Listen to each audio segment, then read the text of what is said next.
Prepara las palomitas. Está a punto de empezar En Sincronía, el podcast hispanoamericano de traducción audiovisual, con Damián Santilli, Blanca Arias Badía y Guillermo Parra.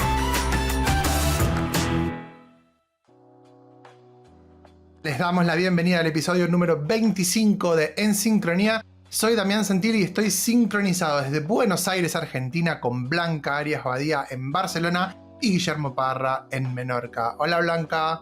Hola, ¿cómo estás? Yo muy bien. Por aquí seguimos con la ola. No hay novedades. Todo sin novedad. Estos van a quedar en la historia como los episodios de la ola. Sí. Hola, Guille. Muy buenas. ¿Cómo estás? ¿Todo bien? Pues por aquí muy bien, la verdad. Igual, lo que pasa es que al menos puedo salir a la calle y me da el sol y el tiempo... Algo es algo. Claro, el sol brilla y... Bueno, y no hay tanta gente, que eso se agradece también, ¿eh? Esto no es Barcelona. Me gusta que con Guillermo siempre charlamos del clima. A él le gusta hablar del clima. Si era el frío, si ahora... Esto es algo de los isleños. Los isleños hablan mucho del tiempo. Bueno, si quieres hablamos de mis horarios o de las horas que duermo también. Es un tema que da mucho juego. Ah, bueno, también. Sí. No, yo lo que quería saber es, ¿te gusta que escuchen el programa en la ducha, por ejemplo, como dijeron en algún momento en una publicación?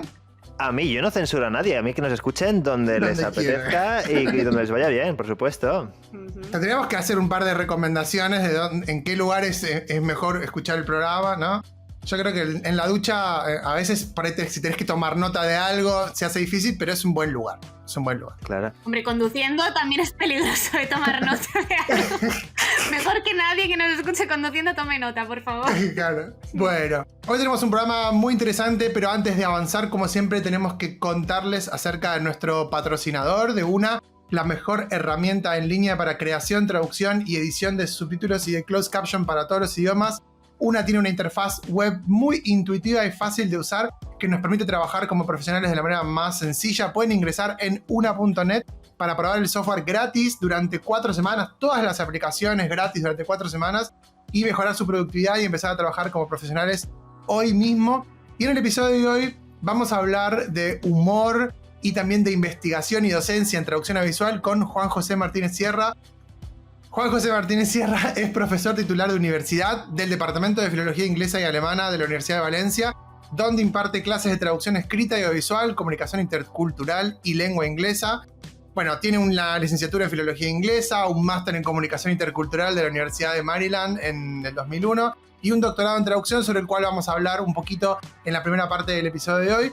Y además de fundador y director de Citrans, que también vamos a hablar de eso hoy, es colaborador de los grupos de investigación Silva de la Universidad de Valencia y Trama de la Jaume I.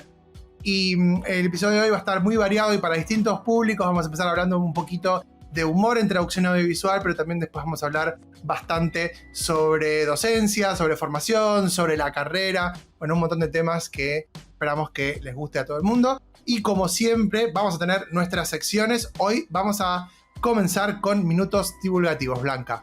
Sí, hoy volvemos a estar de celebración porque tenemos otra tesis defendida sobre traducción audiovisual por un profesor de una universidad latinoamericana, en este caso Iván Villanueva Jordán, que nos acompañó en el episodio sobre conciencia de género, que era el 8, ¿verdad? Creo recordar que sí.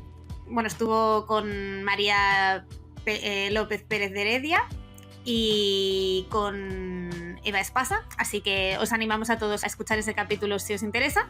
Y en este caso va a venir Iván a hablarnos de su tesis, que se defendió hace poquito, que se titula La traducción de masculinidades gay en la teleficción, y creo que os puede interesar porque justamente lo que ha hecho en la tesis es comparar el doblaje latinoamericano y peninsular de una serie. Así que nada, él también estará para hablarnos de cómo le fue la defensa y de eso irá la sección. Muy bien, muy bien. Blanca siempre tratando de trabajar lo menos posible y llamando a otras personas para que le hagan la sección. Yo siempre que puedo, cedo el micro. Le cuelga el muerto a otro. Sí. No, mentira, un chiste. Por supuesto. No, que sí, que yo, que es broma. Por cierto, veo que es el episodio 11, el de Iván, que lo estaba comprobando ahora porque no me lo sé de memoria yo tampoco. Ah, vale, pues perdón. Bien. Sí, claro, el 8 es el de Pilar, Orero. Si les interesa, al 11. Ok, el 11, muy bien, muy bien. Bueno, después de la primera parte de la entrevista tenemos los subtítulos con carácter, Guille. Pues yo, como en este episodio vamos a hablar mucho de humor, he decidido escoger una serie de humor que no es necesariamente nueva, pero que yo he redescubierto muy recientemente, que es Norsemen. No sé si os sonará, es una serie de vikingos, noruega, y la gracia que tiene pues es que es una especie de Monty Python que juega mucho con el absurdo y mete muchos de los temas del día a día actual en la vida de los vikingos en el año 790 o algo así, siglo VIII. Y nada, pues voy a comentar algunos ejemplos de humor en esa serie que yo creo que da mucho juego. Muy bien, muy bien. Y después de la segunda parte de la entrevista tendremos el laboratorio audiovisual, donde vamos a trabajar hoy con Subtitle Horse, una alternativa gratuita online para creación de subtítulos, así que eso nos espera en el episodio de hoy. Así que, hecha esta introducción, vamos a comenzar entonces con los minutos divulgativos.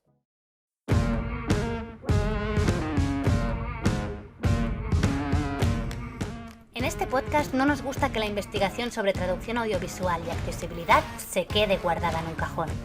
Empiezan los minutos divulgativos con Blanca Arias Badía.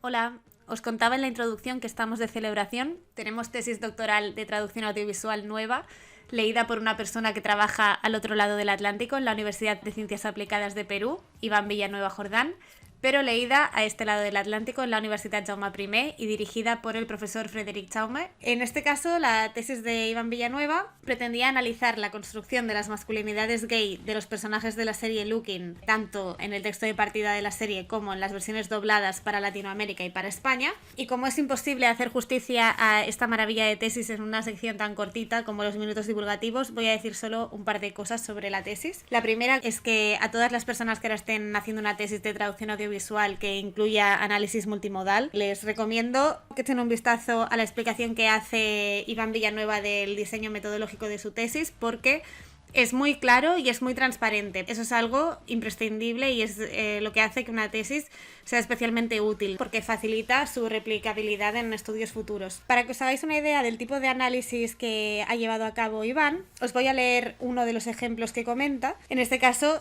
por si miráis la tesis, os dejaré el enlace en la cajita de información. El ejemplo está en la página 232. Bueno, es una escena entre dos personajes de la serie que en inglés se dicen el uno al otro: "Well, is he hot?"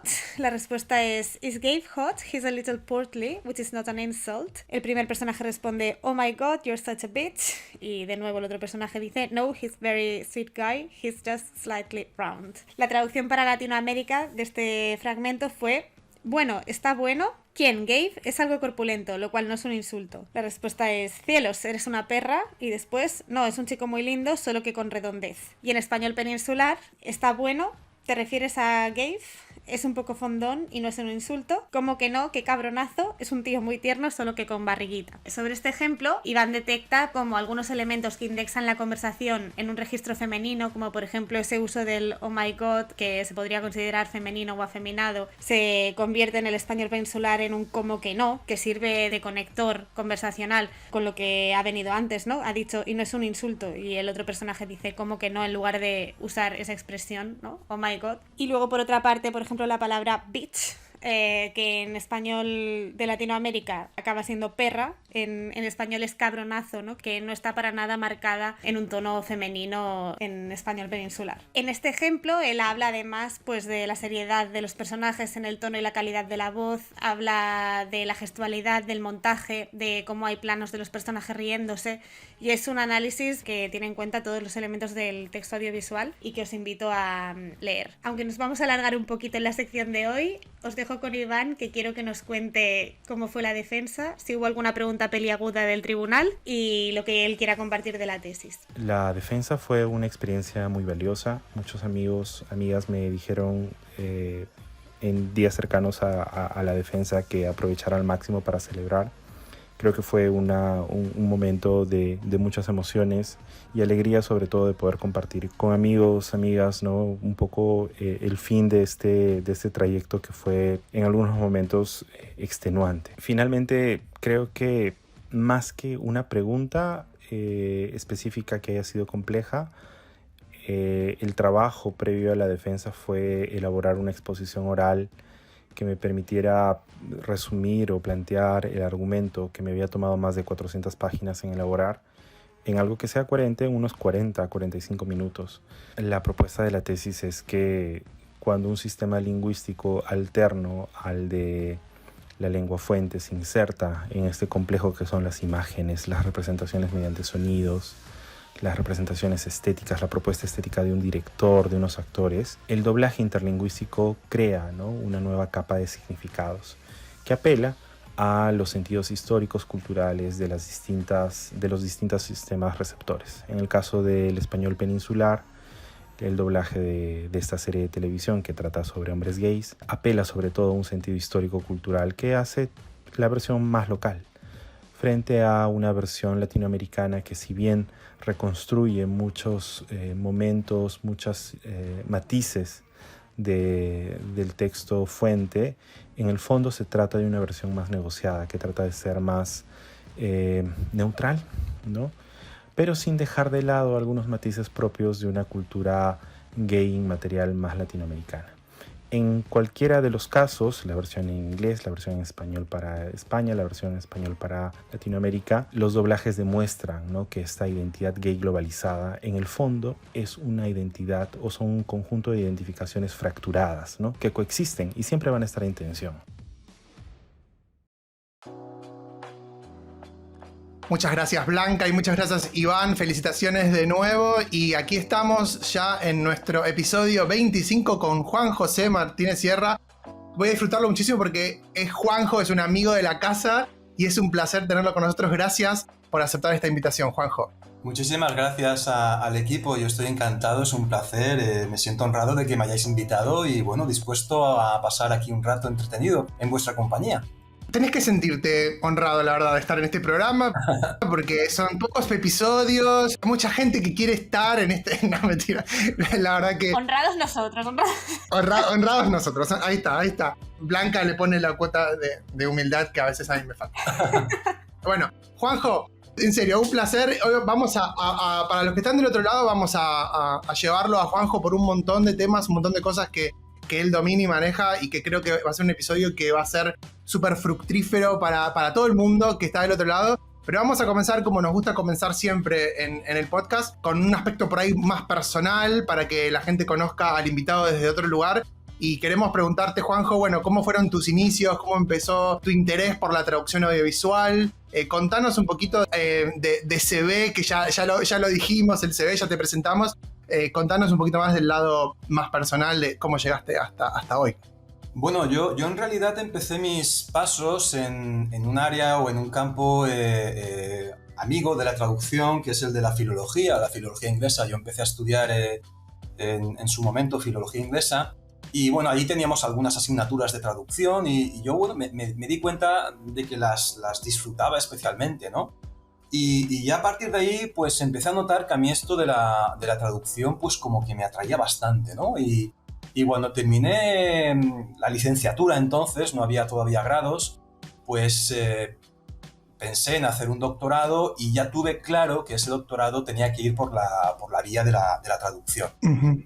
Y más o menos fue un poco ese el recorrido, ¿no? Empezar un poco más bien interesado en cuestiones de filología, pero tuve, no sé si una revelación o qué, durante la carrera, y vi que lo que realmente me apetecía hacer era dedicarme al mundo de la traducción, ¿no? Y ya, bueno, pues a partir de ahí, en mis pasos con el doctorado, ya fui directamente a ese ámbito, ¿no? ¿Y esa revelación con el doctorado se te terminó de cumplir bien, o sentiste que estabas traicionando tus orígenes? No, sin duda. Ahora vamos a hablar de tu trabajo de doctorado, ¿no? Pero fue un cambio radical, ¿no?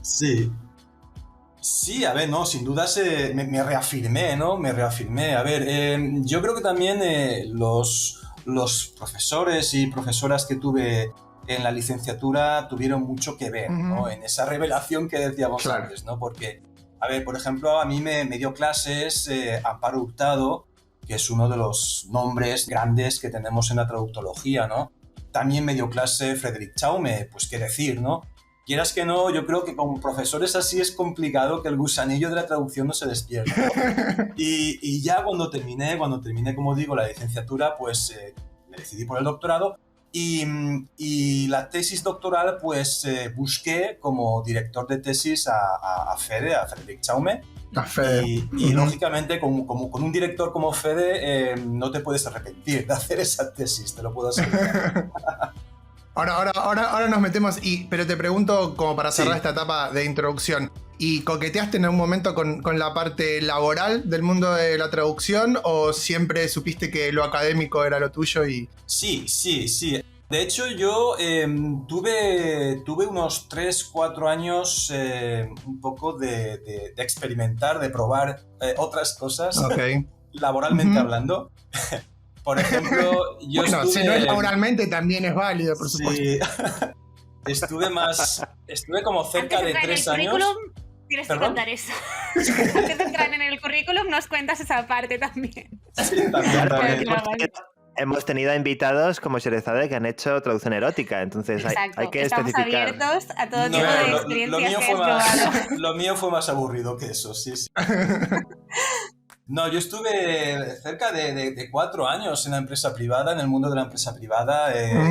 Un año, por ejemplo, en una agencia de traducción y luego 3 años en otro tipo de empresa en el que desarrollaba labores de traducción, pero también de otro tipo como cuestiones comerciales, por ejemplo, ¿no? Claro. Pero bueno, yo vi que lo académico me tiraba mucho, me atraía mucho y bueno, pues pensé que era ahí donde quería estar, ¿no? Y bueno, pues ya cuando terminé el doctorado, pues ya empecé a buscar, ¿no? La posibilidad de entrar en la universidad. Bueno, muy bien. Vamos a andar un poquito después en la parte académica, en la segunda parte de la entrevista, pero bueno, quizás muchos de nuestros oyentes lo sepan de qué va tu tesis doctoral, pero tenemos mucho público joven, mucha gente de América Latina. Sí. Y para quienes no lo sepan, yo tengo acá tu hermoso libro, Humor y Traducción, Los Simpson cruzan la frontera, que bueno, aquí estuviste en Argentina, diste muchas charlas sobre humor en doblaje sobre todo, y lo primero que te queremos preguntar es cómo llegaste a ese tema y cómo surgió tu interés particularmente en el humor en traducción audiovisual, ¿no? Porque fuimos pasando de filología a traducción y después a humor. ¿Cómo llegamos ahí? Sí, fue un proceso, es decir, efectivamente, ¿no? Fue un proceso, yo como digo, empecé en la filología, luego di el paso a la traducción y luego, digamos que la decisión de estudiar el humor surgió mientras hacía un máster en Estados Unidos. Cuando dejé de la empresa privada aquí en España, pues tuve la suerte de que me dieron una beca y me marché a Estados Unidos a hacer un máster allí de 2 años, un máster en comunicación intercultural. Y parte del máster consistía en hacer un trabajo de fin de máster, ¿no? Como ahora. Y cuando pensé en la temática, yo tenía clarísimo que lo quería hacer de traducción audiovisual y estuve pensando en la temática. Y en aquella época yo estaba totalmente enganchado a Los Simpson, totalmente enganchado. Y pensé, oye, ¿por qué no? ¿Por qué no utilizar Los Simpson como corpus de trabajo? Y claro, pues una cosa me llevó a la otra, ¿no? En el momento que seleccionas Los Simpson, el paso al humor es inmediato, ¿no? Y dije, pues mira, este es mi tema, el humor en Los Simpson, y lo propuse, se me aceptó por el director que tuve allí de TFM, y ya, pues una vez hecho el trabajo de máster, tenía que volver a España a retomar mi tesis doctoral y pensé, oye, pues esto del humor va a ser la línea por la que yo quiero seguir. Y hasta ahora. Claro. ¿Y qué corpus usaste para que todos conocemos Los Simpson y nos ubicamos en qué temporadas nos gustan y qué temporadas no? Así que para los que están del otro lado, y ahora te voy a ir preguntando cosas más concretas, pero ¿con qué trabajaste? Mira, trabajé en aquel TFM, creo que fue, claro, el TFM es digamos un alcance más cortito. Más cortito, sí. Claro. Y creo que fue un episodio, me parece recordar. Luego ya en la tesis doctoral lo amplié a 4 episodios, que pueden parecer poco, pero si en vez de 4 episodios te digo 365 casos, ya la cosa cambia. Claro. ya es un corpus, Claro, Los Simpson. Claro. De hecho, siempre me acuerdo de una cosa que me pasó con Fede, con el que era mi director de tesis, ¿no? Que al principio, cuando surgió la cuestión de cuántos episodios analizamos, él me dijo, hombre, yo creo que por lo menos, no sé, unos 15, 20 para que el corpus sea suficiente. Dos temporadas. Perfecto. Yo me puse a extraer ejemplos y me acuerdo perfectamente de la llamada telefónica que le hice y le dije, oye, Fede, mira, es que llevo 4 episodios y llevo ya casi 400 ejemplos. Y me dijo, para. Ya está, ya tienes suficiente, para. Y entonces lo dejamos en 4 episodios, temporadas, creo que fue temporada 1, 5, la 11 y... ¿cuál me queda? Creo que fue la 7, me parece, un episodio de cada temporada. Menos mal que paraste, porque Sí, si te hubieras sí. ido a los 15 episodios... No. Hola, Fede, ya tengo 7.200 ejemplos. Podemos... Yo por eso pensé, digo, quizá le tengo que llamar por teléfono y comentarle porque me parece que tengo muchos ya. Sí, Sí, bueno, estuviste bien con eso. Bueno, ¿y qué encontraste? ¿Cuáles son las cuestiones que más nos pueden complicar como traductores audiovisuales al abordar el humor en general, ¿no? El humor en general. Bueno, a ver, vamos a ver. El humor en general... O si querés hablar de los Simpsons directamente también. A todos nos gusta, así que eso también, pero bueno. De los Simpsons, si te digo la verdad, yo conozco sobre todo las 11 primeras temporadas. Sí, Que son exacto. las que... Aquí en España, pues... teníamos a Carlos Revilla, ¿no? Que era el director de doblaje y la voz de Homer, ¿no? Luego ya, pues, él falleció. Y a partir de la temporada 12, yo creo que empecé a perder un poco el interés poco a poco, ¿no? Yo creo que no llegué a superar, ¿no? El cambio de la voz. Y aparte que también la serie posteriormente yo creo que ha ido evolucionando hacia unos derroteros, no sé, un humor más absurdo, si se quiere, que a mí no me ha acabado de enganchar, ¿no? Pero en esas 11 primeras temporadas lo que sí detecté fue una clara evolución en la serie de menos a más, en términos de humor, ¿no? Si tú analizas la primera temporada, por ejemplo, y empiezas a hacer una aproximación cuantitativa, digamos, ¿no? Uh-huh. Al humor de la serie, es bastante menor lo que encuentras que si te vas ya a temporadas como la 5, la 6, la 7, donde ya se dispara mucho más, ¿no? Entonces hay una clara evolución. Claro. Y el tipo de humor que tiene la serie es un humor que está muy presente, pues, en muchísimas otras series, ¿no? De televisión o incluso películas. Tengamos en cuenta que estamos hablando de textos audiovisuales, ¿no? ¿Eso qué implica? Implica que estamos ante textos muy poliédricos, ¿no? Que nos hacen llegar la información de muchas maneras. Claro. Son 2 canales, efectivamente, canal acústico y canal visual, pero bueno, son 10 códigos de significación. Es decir, si tú empiezas a ver cómo te puede llegar el humor, te puede llegar por muchas vías, ¿no? Por supuesto, por lo que se dice, cuestiones lingüísticas, cómo se dice, cuestiones paralingüísticas. Nos podemos meter en la cuestión cultural, referentes culturales específicos, compartidos. Puedes meterte, por supuesto, en el terreno visual. Dentro de lo visual están las propias imágenes, pero también los insertos, es decir, los escritos que aparecen en pantalla, los sonidos. Es decir, tenemos ahí una amalgama de elementos, ¿no? Que son capaces de transmitir humor y que su combinación hace que sea a la vez complejo, pero si lo piensas bien, también te abre una puerta a que el traductor o traductora pueda respirar un poco, en el sentido de que no toda la carga humorística depende de lo que escriba en su traducción. Está en el texto, claro. Claro, porque parte de la carga humorística puede venir por la imagen. Claro. Pero además The Simpsons tiene el factor de que creo que es como atractivo para diferentes públicos también, ¿no? En ese sentido. O sea que no todo el humor impacta de la misma manera en todas las audiencias, ¿no? Para nada. Es decir, el humor es muy subjetivo de entrada. Entonces, claro, la reacción que puede provocar puede variar bastante dependiendo de quién la reciba. Claro. Y ya no solamente en términos, digamos, no sé cómo decirlo, en términos vitales, ¿no? De la propia experiencia vital de cada uno, sino incluso en términos de edad, por ejemplo, ¿no? Claro. Los Simpson es un programa que en su versión traducida llega tanto a jóvenes como a adultos, por ejemplo, ¿no? Uh-huh. Porque claro, hay un repertorio ahí de elementos que están buscando distintos objetivos y de vez en cuando dan en el blanco, ¿verdad? Y eso hace que funcione como comedia, efectivamente. Claro. Acá una cosa que te quería comentar, que seguramente lo sabes, pero que por ahí está bueno para que lo sepa el público. Pasó algo parecido con respecto al caso de la voz principal de Homero. Sí. Que en realidad hubo, no sé, hasta la temporada 15 duró el actor principal, Humberto Vélez, que además es uno de los, en América Latina es uno de los actores de doblaje más conocidos que hay. Sí. Y que, de hecho, nosotros entrevistamos a Katy Ojeda, la traductora oficial de Disney, y llegó a la traducción gracias a él. Nos contaba en el episodio. Y bueno, acá hubo como una especie de que echaron a todos porque se querían que les paguen más y los echaron. Y entonces después de ahí también cambia el personaje, digamos, el actor que hace la voz de Homero. Uh-huh. Y también hay como una cierta, digamos, separación, de decir, bueno, hasta más o menos esa temporada, 13, sí. 12 o por ahí, gusta, y después ya no tanto, ¿no? Entonces eso es como que le da más interés al trabajo, ¿no? Que hayas trabajado con esa parte inicial, ¿no? Como digo, yo creo que en mi caso hay dos factores, ¿no? Por un lado, el cambio de voz. Yo no digo que la voz nueva no sea buena, simplemente que a mí, yo qué sé, yo tenía ya, digamos, en mi cerebro tenía ya muy categorizado, ¿no? a la figura de... Sí, tiene que ver con eso.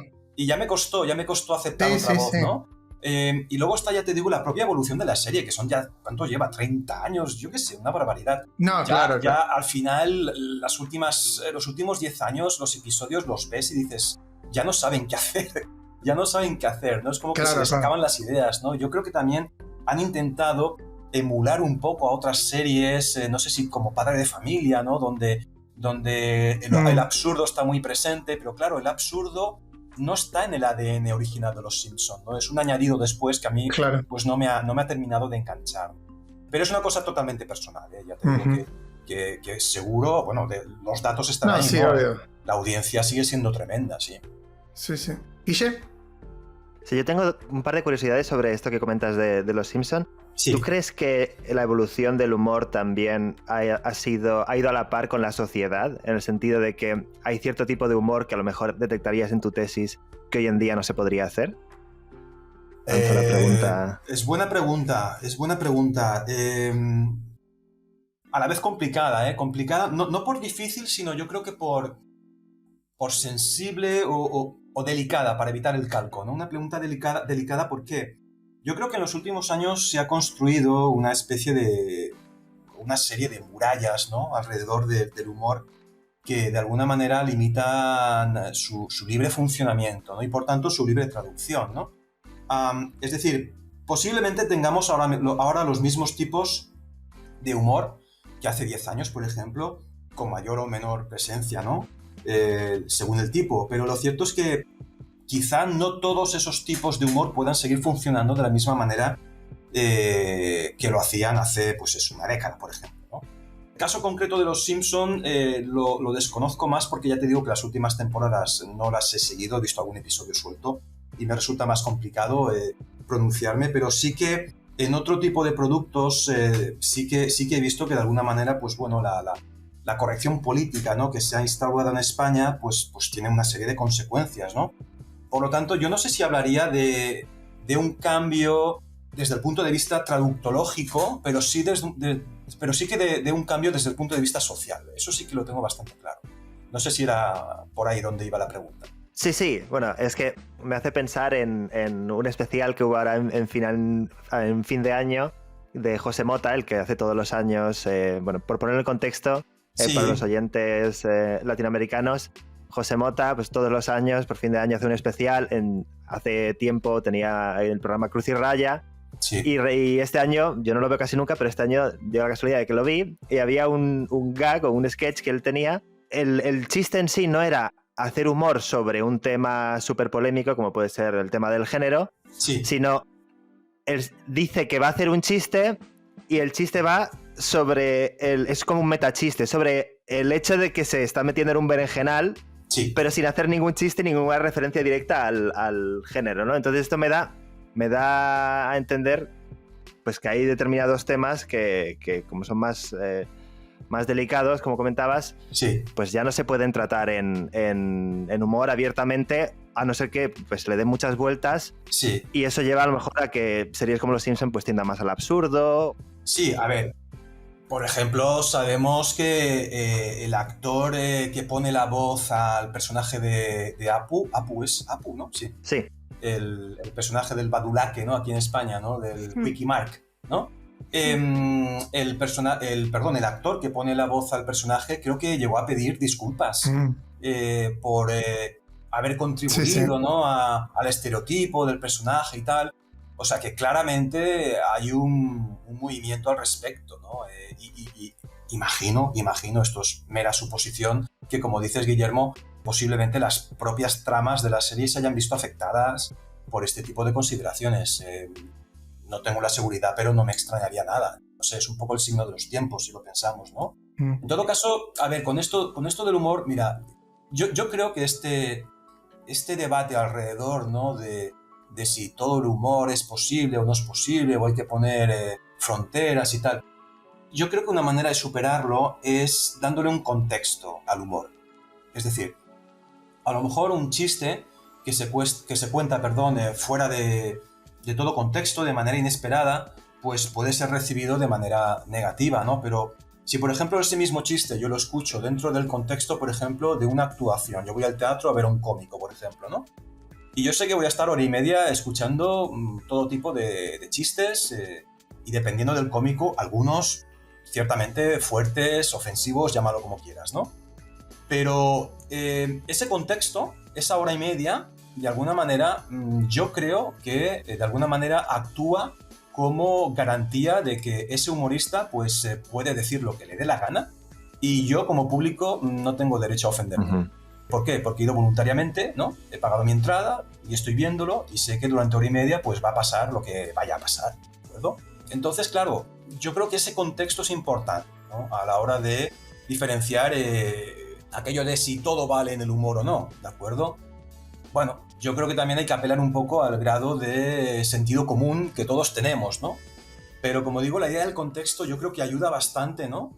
Para que podamos, disfrutar de ciertos programas o de ciertas actuaciones, representaciones en las que se lleva a cabo un humor que en un momento dado, pues si sacas el chiste de ese contexto, puedes decir, ¡jo, qué chiste más bestia! ¿Cómo se ha pasado 20 pueblos?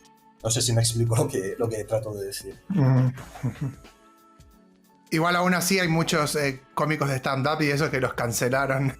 Sí, por el tipo de humor que hacían, o si uno ve un especial de determinado tipo de stand-upero, le decimos acá, ves un especial de hace 10 años, es completamente diferente de lo que, duda, de los chistes que hace ahora. Pero bueno, sí, yo estoy totalmente de acuerdo con eso. Tampoco puedes juzgar una actuación de stand-up de hace 10 años con los criterios de ahora, por ejemplo. No, claro. ¿Sabes? Bueno, lo hacemos, ¿no? Pero no deberíamos. Se La hace. sociedad evoluciona. Se hace. Se juzgan cosas de hace 100 años, se juzgan cosas con la lupa de hoy, ¿no? Pero exacto. Bueno, qué sé yo. Einstein era un machista. Bueno, claro. Creo que fue, no recuerdo en qué periódico leí hace poco que en Nochevieja, aquí en España, en fin de año, creo que fue el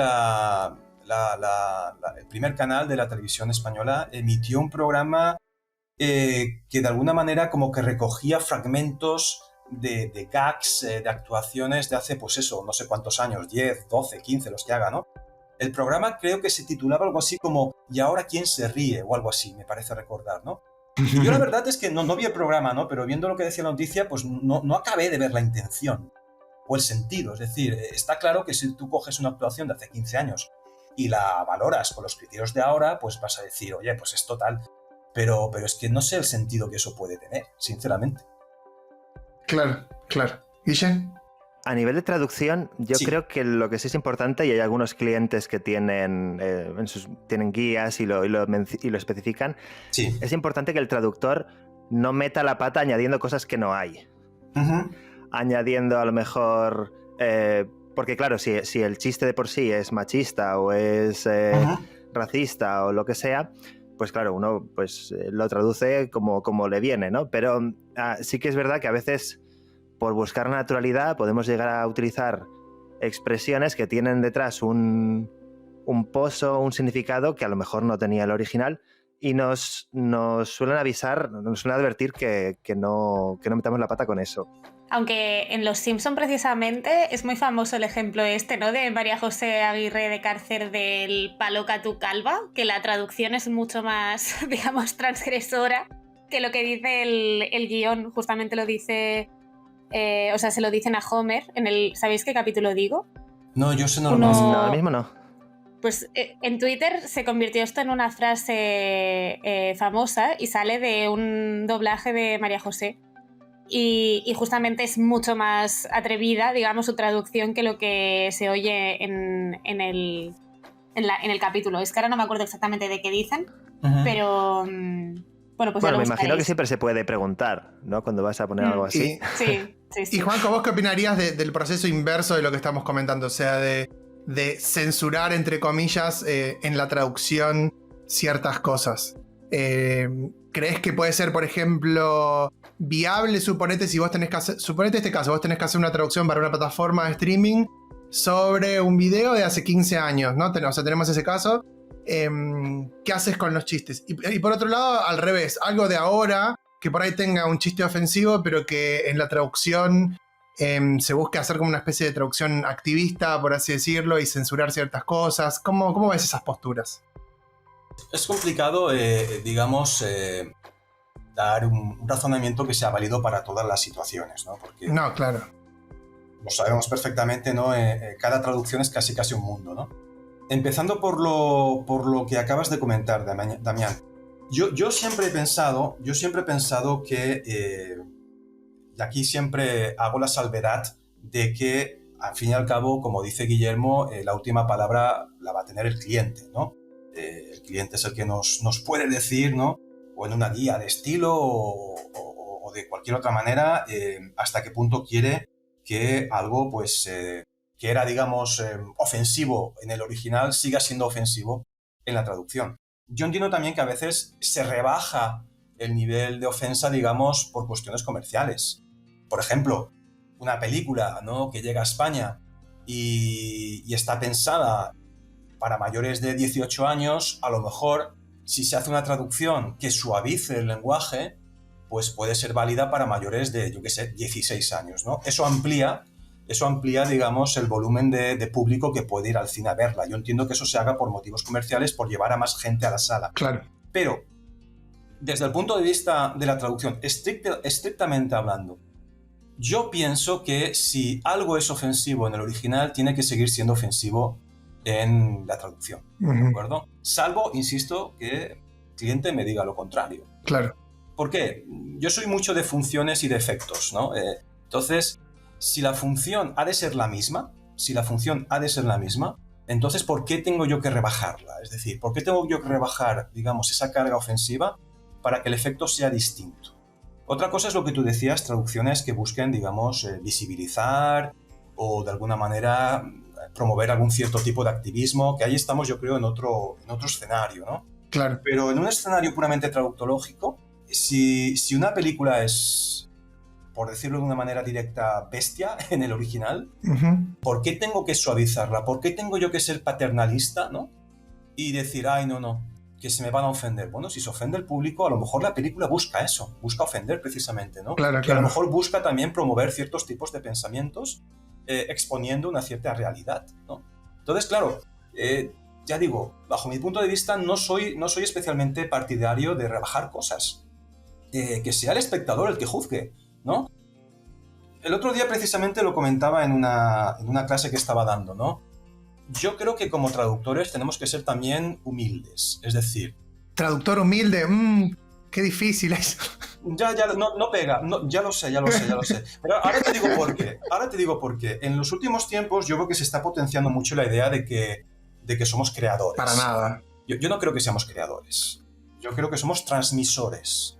Estoy muy de acuerdo con esto. Justo estaba hablando de esto hoy. Sí. Somos el trujamán, ¿no? O los truchimanes, ¿no? De la Edad Media y demás, ¿no? Somos eso.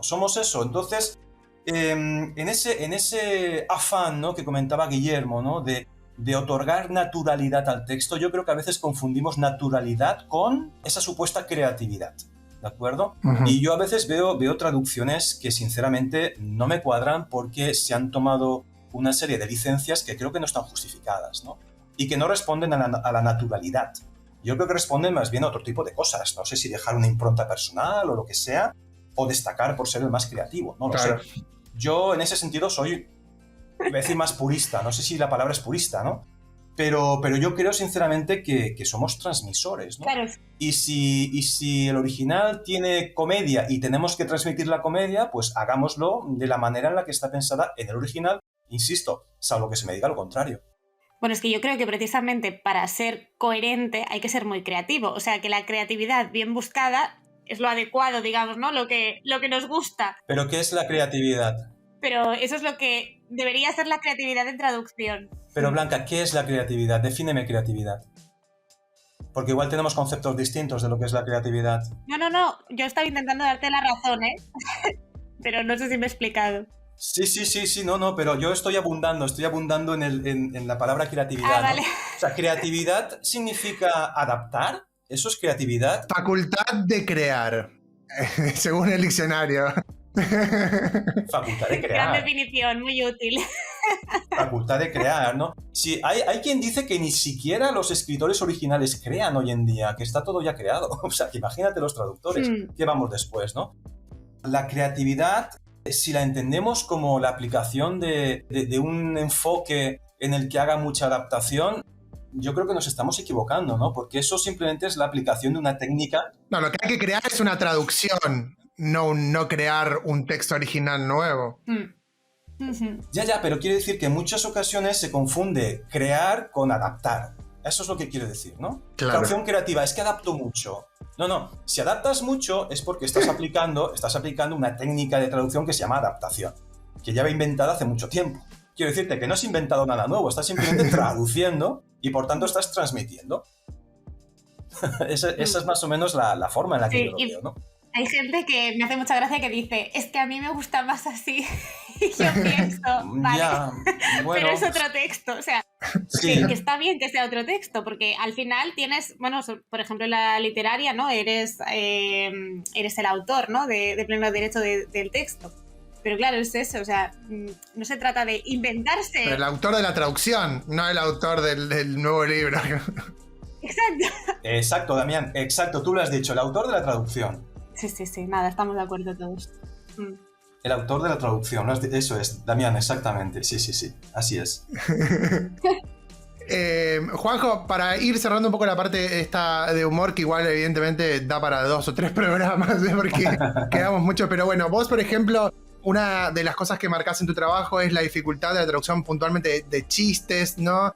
Si querés contar algo sobre eso o sobre algún otro puntito más que nos haya quedado de los aspectos que complican la tarea, y si vos creés que para traducir humor tenemos que estar específicamente preparados para esa especialización, o digamos, como nos pasa frecuentemente, además, por ejemplo, Patrick dice que hoy en día el humor está en todos los tipos de productos, entonces es como muy difícil ser especialista en humor, si igual aunque hagas terror te va a tocar humor, o aunque traduzcas un documental te va a tocar humor. Pero bueno, si queremos prepararnos específicamente para comedia, animación, ese tipo de productos que están mucho más cargados de humor, por así decirlo, nada, dificultades, cómo prepararnos, es necesario o no. Mira, empiezo por lo primero que comentabas, la parte de que yo creo que enlaza de alguna manera con ese debate eterno, ¿no? De la traducibilidad frente a intraducibilidad, ¿no? El humor en muchas ocasiones se ha planteado desde ese punto de vista, ¿no? De si es traducible o no es traducible, en fin. Yo creo que aquí ayuda mucho observar el asunto desde dos perspectivas, ¿no? Una que podemos llamar macrotextual, y otra microtextual, es decir, en el nivel microtextual, en el minuto 17, segundo 22, por ejemplo, puede haber un chiste que me resulte, si no imposible, prácticamente imposible de resolver, porque hay una restricción visual enorme, está unido a un juego de palabras, en fin, y a lo mejor veo que ahí no logro mantener, ¿no? El chiste en cuestión, o lo que propongo, digamos que es una versión muchísimo más edulcorada, o que no llega o no tiene el potencial para generar los mismos efectos. Eso a nivel microtextual puede ocurrir, ¿de acuerdo? Y de hecho ocurre, yo creo, ¿no? Pero luego está el nivel macrotextual, el texto visto como un todo, ¿no? La película, la serie, lo que sea, visto como un todo.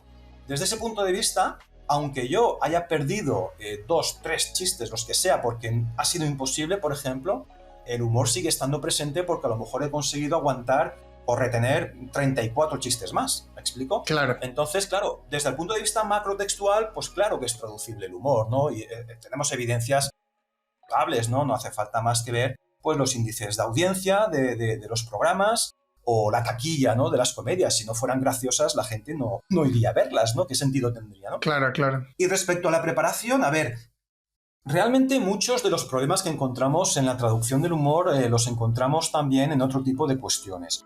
Por ejemplo, la cuestión de la imagen como un elemento restrictivo está presente en el humor, pero también puede estar presente en otros aspectos del diálogo, ¿no? Que no necesariamente son humorísticos, ¿no? Uh-huh. Pero sí que es verdad que el humor... juega mucho más con eso. Sí, juega mucho más con eso, lo explota más, lo lleva quizá más al límite. Estoy totalmente de acuerdo con lo que decías de Patrick, ¿no? De que hoy en día el humor salpica, ¿no? a muchos otros tipos de programa o de producto que a priori no son humorísticos. Me viene a la memoria esa clasificación que hizo él hace ya un tiempo, ¿no? De prioridad alta, media, baja, ¿no? Pues sí, efectivamente, eso es así, ¿no? En una comedia, pues el humor tiene una prioridad alta, ¿no? Pero tú te puedes encontrar un drama, ¿no? En el que haya 2-3 momentos en los que haya, pues, un chiste, una broma o alguna cosa, ¿no? De alguna manera... Y ahí es más difícil la retención, ¿no? Porque vos hablabas de que por ahí en una comedia tenés 40 chistes y pudiste mantener 35. Ahora si en un drama tenés 2 chistes, más vale que los resuelvas porque si no... Pero hay una diferencia ahí, Damián. La diferencia es que en la comedia la prioridad de mantener el humor es alta. Claro. Y en el drama a lo mejor es media, ¿me entiendes? Que claro. Si a lo mejor falla un poquito ese aspecto, a lo mejor tampoco pasa nada, tampoco es tan grave porque realmente no es tan grave. La película busca otras cosas, ¿no? En una comedia sí, en una comedia si fallas de manera reiterada, pues te la cargas en una comedia, claro, obviamente. Claro, ¿no? claro. ¿Y qué necesitas? No sé, yo a veces pienso en esto y se me ocurre aquello que a veces se dice, ¿no? De ser creativo. La solución. De si, por ejemplo, para traducir poesía tienes que ser un poeta, ¿no? Claro. Pues para traducir humor tienes que ser humorista. Pues no lo sé, no creo. Hacer stand-up. No creo. Sí que es verdad que, fíjate, sí que creo que tienes que tener sentido del humor, eso sí. Sí, lo secundo. Date cuenta, ¿no? Y te digo por qué. Porque tener sentido del humor te ayuda a detectar, ¿sabes? Chistes, ¿no? Yo lo que recomiendo siempre es entender muy bien a través de qué mecanismos se puede generar humor en los textos audiovisuales. Antes los mencionaba, ¿vale? No solamente son las palabras y muchas cosas más, ¿vale? Imágenes, sonidos, paralenguaje, etcétera, ¿no? Una vez entendemos la naturaleza del humor en estos textos, digamos que tenemos más herramientas para poder detectarlo y de esa manera afrontarlo, porque claro, lo que no se detecta no se traduce, ¿no? Esto es como la intertextualidad, si no detectas la referencia, pues se te pasa, ¿no? En el humor pasa un poco igual, ¿no? Y a partir de ahí... Y estar abierto, ¿no? Porque también hay distintos tipos de humor y creo que uno también puede decir, no, este tipo de humor a mí no me llega. Iba a eso, sí, iba a eso. Iba a decir una cosa antes y es que ayuda mucho también el bagaje cultural que tenga el traductor o la traductora. Es decir, bagaje cultural lo digo en el sentido de acumulación de conocimientos, ¿vale? Por eso es muy bueno que el traductor lea mucho y en el audiovisual vea mucha tele también, ¿no? Porque eso te da un bagaje de conocimientos que te ayuda después a detectar cosas.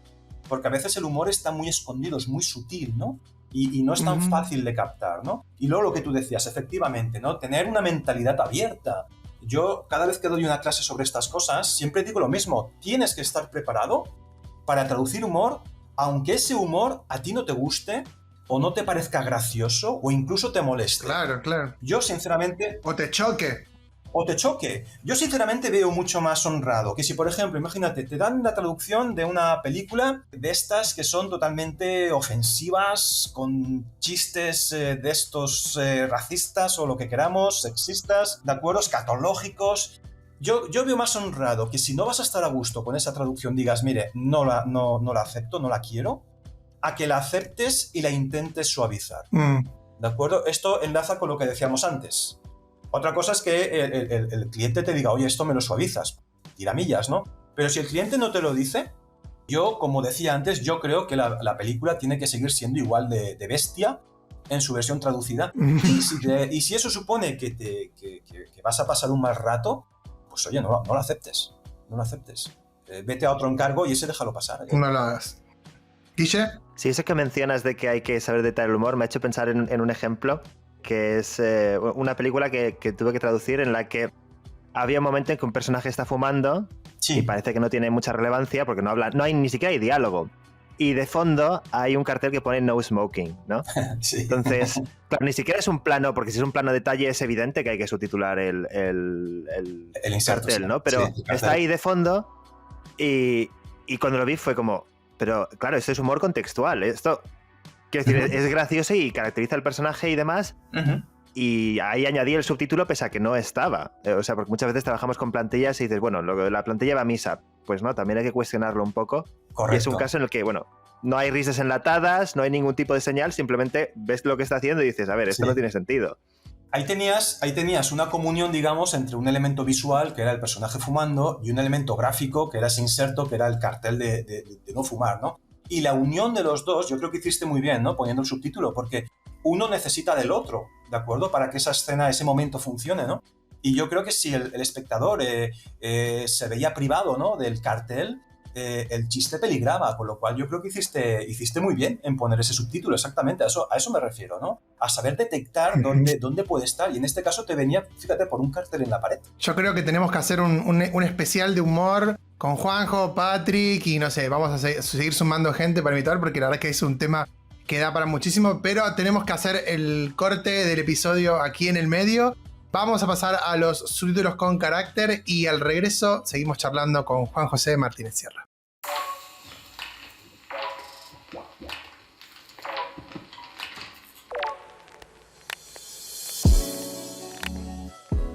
A todos los subtítulos les faltan caracteres, pero a los mejores nunca les falta personalidad.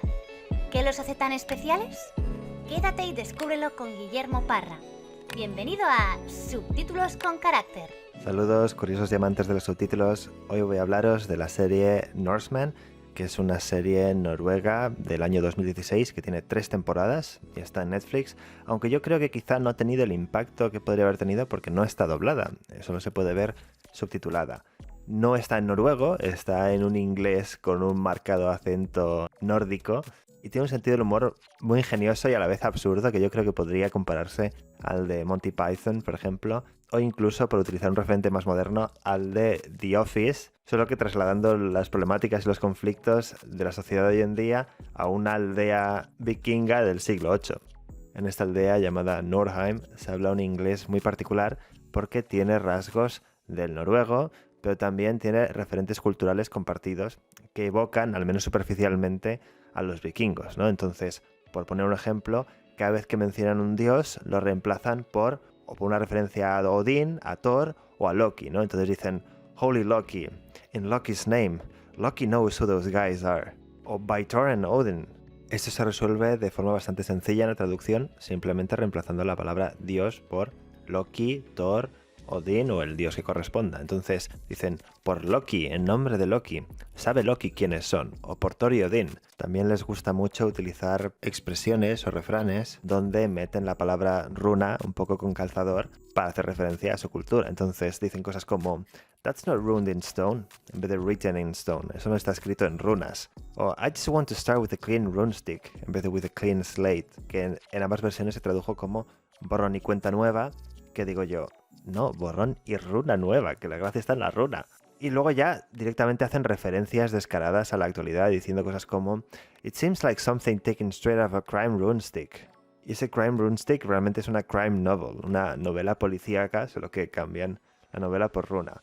Y luego hay algunas frases que están asociadas a determinados personajes. Por ejemplo, tienen a un esclavo romano que cada vez que los vikingos hacen algo que le parece barbárico, dice goddamn inbreds o inbred bastards, cabrones endogámicos, o en la versión latinoamericana, malditos endógamos. De hecho, a este romano y al resto de esclavos también se refieren como subhumans, subhumanos en Latinoamérica e infraseres para España, que a mí infraseres personalmente me hace mucha gracia.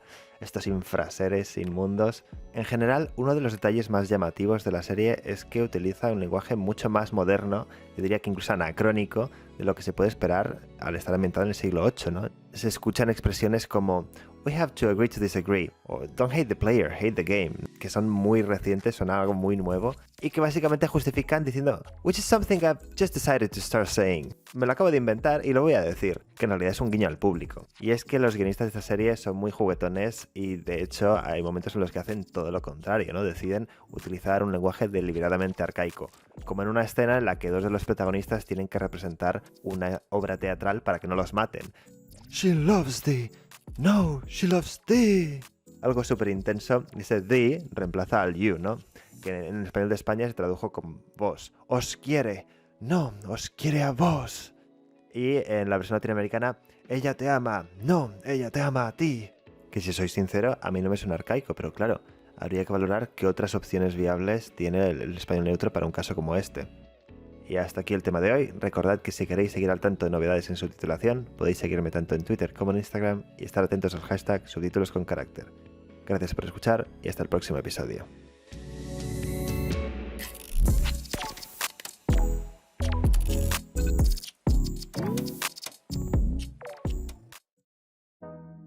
Muchas gracias, Guille. Muy, muy interesante el episodio de hoy, como siempre. Y acá estamos de nuevo con Juanjo. Juanjo, contanos un poquito acerca de Citrans.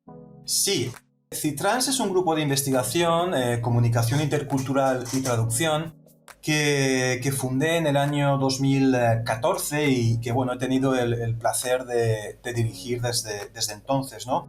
Durante estos años hemos ido sumando miembros, todos con un gusto común, ¿no? Por el ámbito de la traducción. Algunos nos dedicamos más a la traducción audiovisual, otros, por ejemplo, trabajan más cuestiones de ideología, por ejemplo, censura también. En fin, tenemos un poco un abanico de distintos perfiles, enseñanza de la traducción, enseñanza de lenguas a través de la traducción.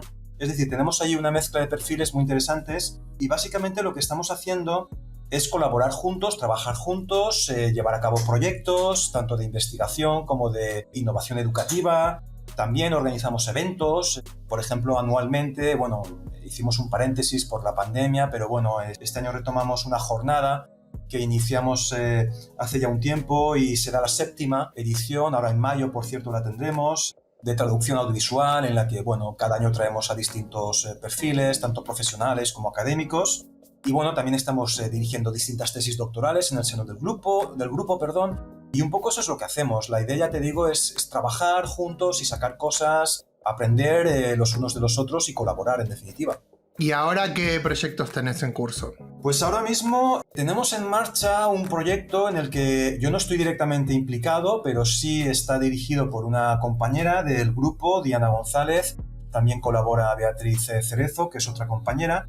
Y es un proyecto que aborda otro de estos temas también polémicos hoy en día, que es el de la traducción automática, precisamente, ¿no? Uh-huh. Y están, trabajando en traducción automática, viendo qué posibilidades ofrece y está en su 2º año, ¿no? Es un proyecto financiado por la Generalitat Valenciana, que, para entendernos, es el gobierno de la comunidad autónoma en la que resido, ¿no? Uh-huh. Y bueno, tenemos también pedido otro proyecto, pero de este tenemos que esperar hasta el verano, ¿no? Para saber si nos lo conceden. Y este versa sobre accesibilidad a espacios, con lo cual eso es un poco lo que tenemos entre manos en este momento. ¿Y el de traducción automática, cuál es el objetivo, así, a grandes rasgos, que nos puedas contar? Porque es un tema que venimos charlando bastante en el podcast y que sí, obviamente está así muy en boga. Sí, fundamentalmente, explorar, ¿no? Explorar las posibilidades, ¿no? Que tiene en el ámbito de la traducción, no solamente la traducción escrita, sino también incluso ver qué opciones puede tener en otros ámbitos como el del audiovisual, ¿no? Ver si realmente compensa, no compensa, en fin. Sobre todo explorar y ver qué ofrece, porque esto de la traducción automática parece que ha llegado de golpe, ¿verdad? Yo hace un año no escuchaba a nadie hablar de la traducción automática y hoy en día todo el mundo habla de la traducción automática. Si buscas en Twitter y pones traducción automática, yo creo que será la palabra más repetida últimamente. Sí. Y lo que está claro es que es algo que está aquí para quedarse y que nosotros como académicos tenemos que explorar y ver qué ofrece realmente, ¿no? Porque de esa manera pues se va avanzando, ¿no? Y en eso estamos. Bien, me gusta la idea. Juanjo, yo te quería preguntar por el proyecto Pluritab, porque como sabes sorteamos el libro, la publicación que fue vinculada a este proyecto y Sí. bueno, tenemos a una persona, ¿no?, que lo habrá recibido y que está muy contenta. Entonces, si puedes hablarnos un poco de en qué consistió este proyecto y que la gente lo conozca un poquito más. Sí, claro, es un proyecto que tuvimos en el seno de Citrans. Fue un proyecto de 3 años, todo el 17, 18 y 19, y fue financiado por la Agencia Estatal de Investigación y el Fondo Europeo de Desarrollo Regional, si no recuerdo mal, ¿no? Tuvimos financiación de 3 años, como digo, y fueron 4 las universidades implicadas, ¿no? 2 españolas y 2 británicas. Aquí en España, la de Valencia, que fue, digamos, la sede central, para entendernos, y luego también tuvimos a la Universidad Jaume I de Castellón, y luego en Reino Unido tuvimos a Roehampton University y UCL, University College.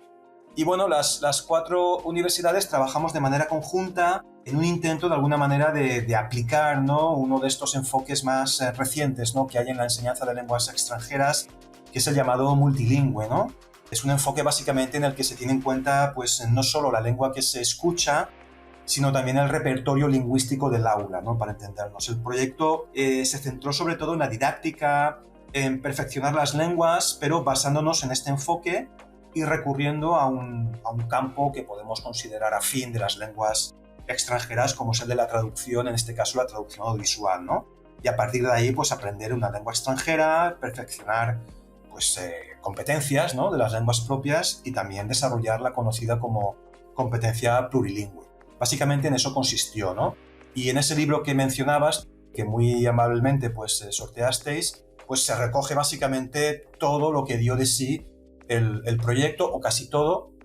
Tenemos parte también de los resultados en la propia web, que si entramos por citrans.uv.es, ahí se va a la pestaña de Pluritab y hay colgadas una serie de secuencias didácticas basadas en modalidades de audiovisual para dar clase de lengua extranjera que están a disposición de quien las quiera usar.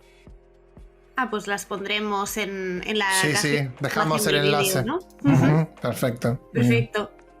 Tengo otra pregunta relacionada con la investigación, Juanjo. Sí.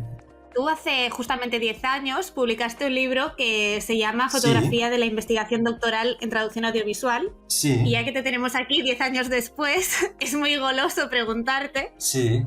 aunque sabemos que no estás ahora metido en escribir un libro así que es una pregunta difícil quizás, pero te queríamos preguntar cómo ves tú que ha cambiado el panorama, o si te parece que seguimos más o menos en la misma dirección, o cómo lo ves. Fue un libro colectivo, con lo cual el mérito es de los autores y autoras, ¿no?, que contribuyeron. Sí. Yo me limité a ser el organizador, ¿no?, de la cosa, ¿no?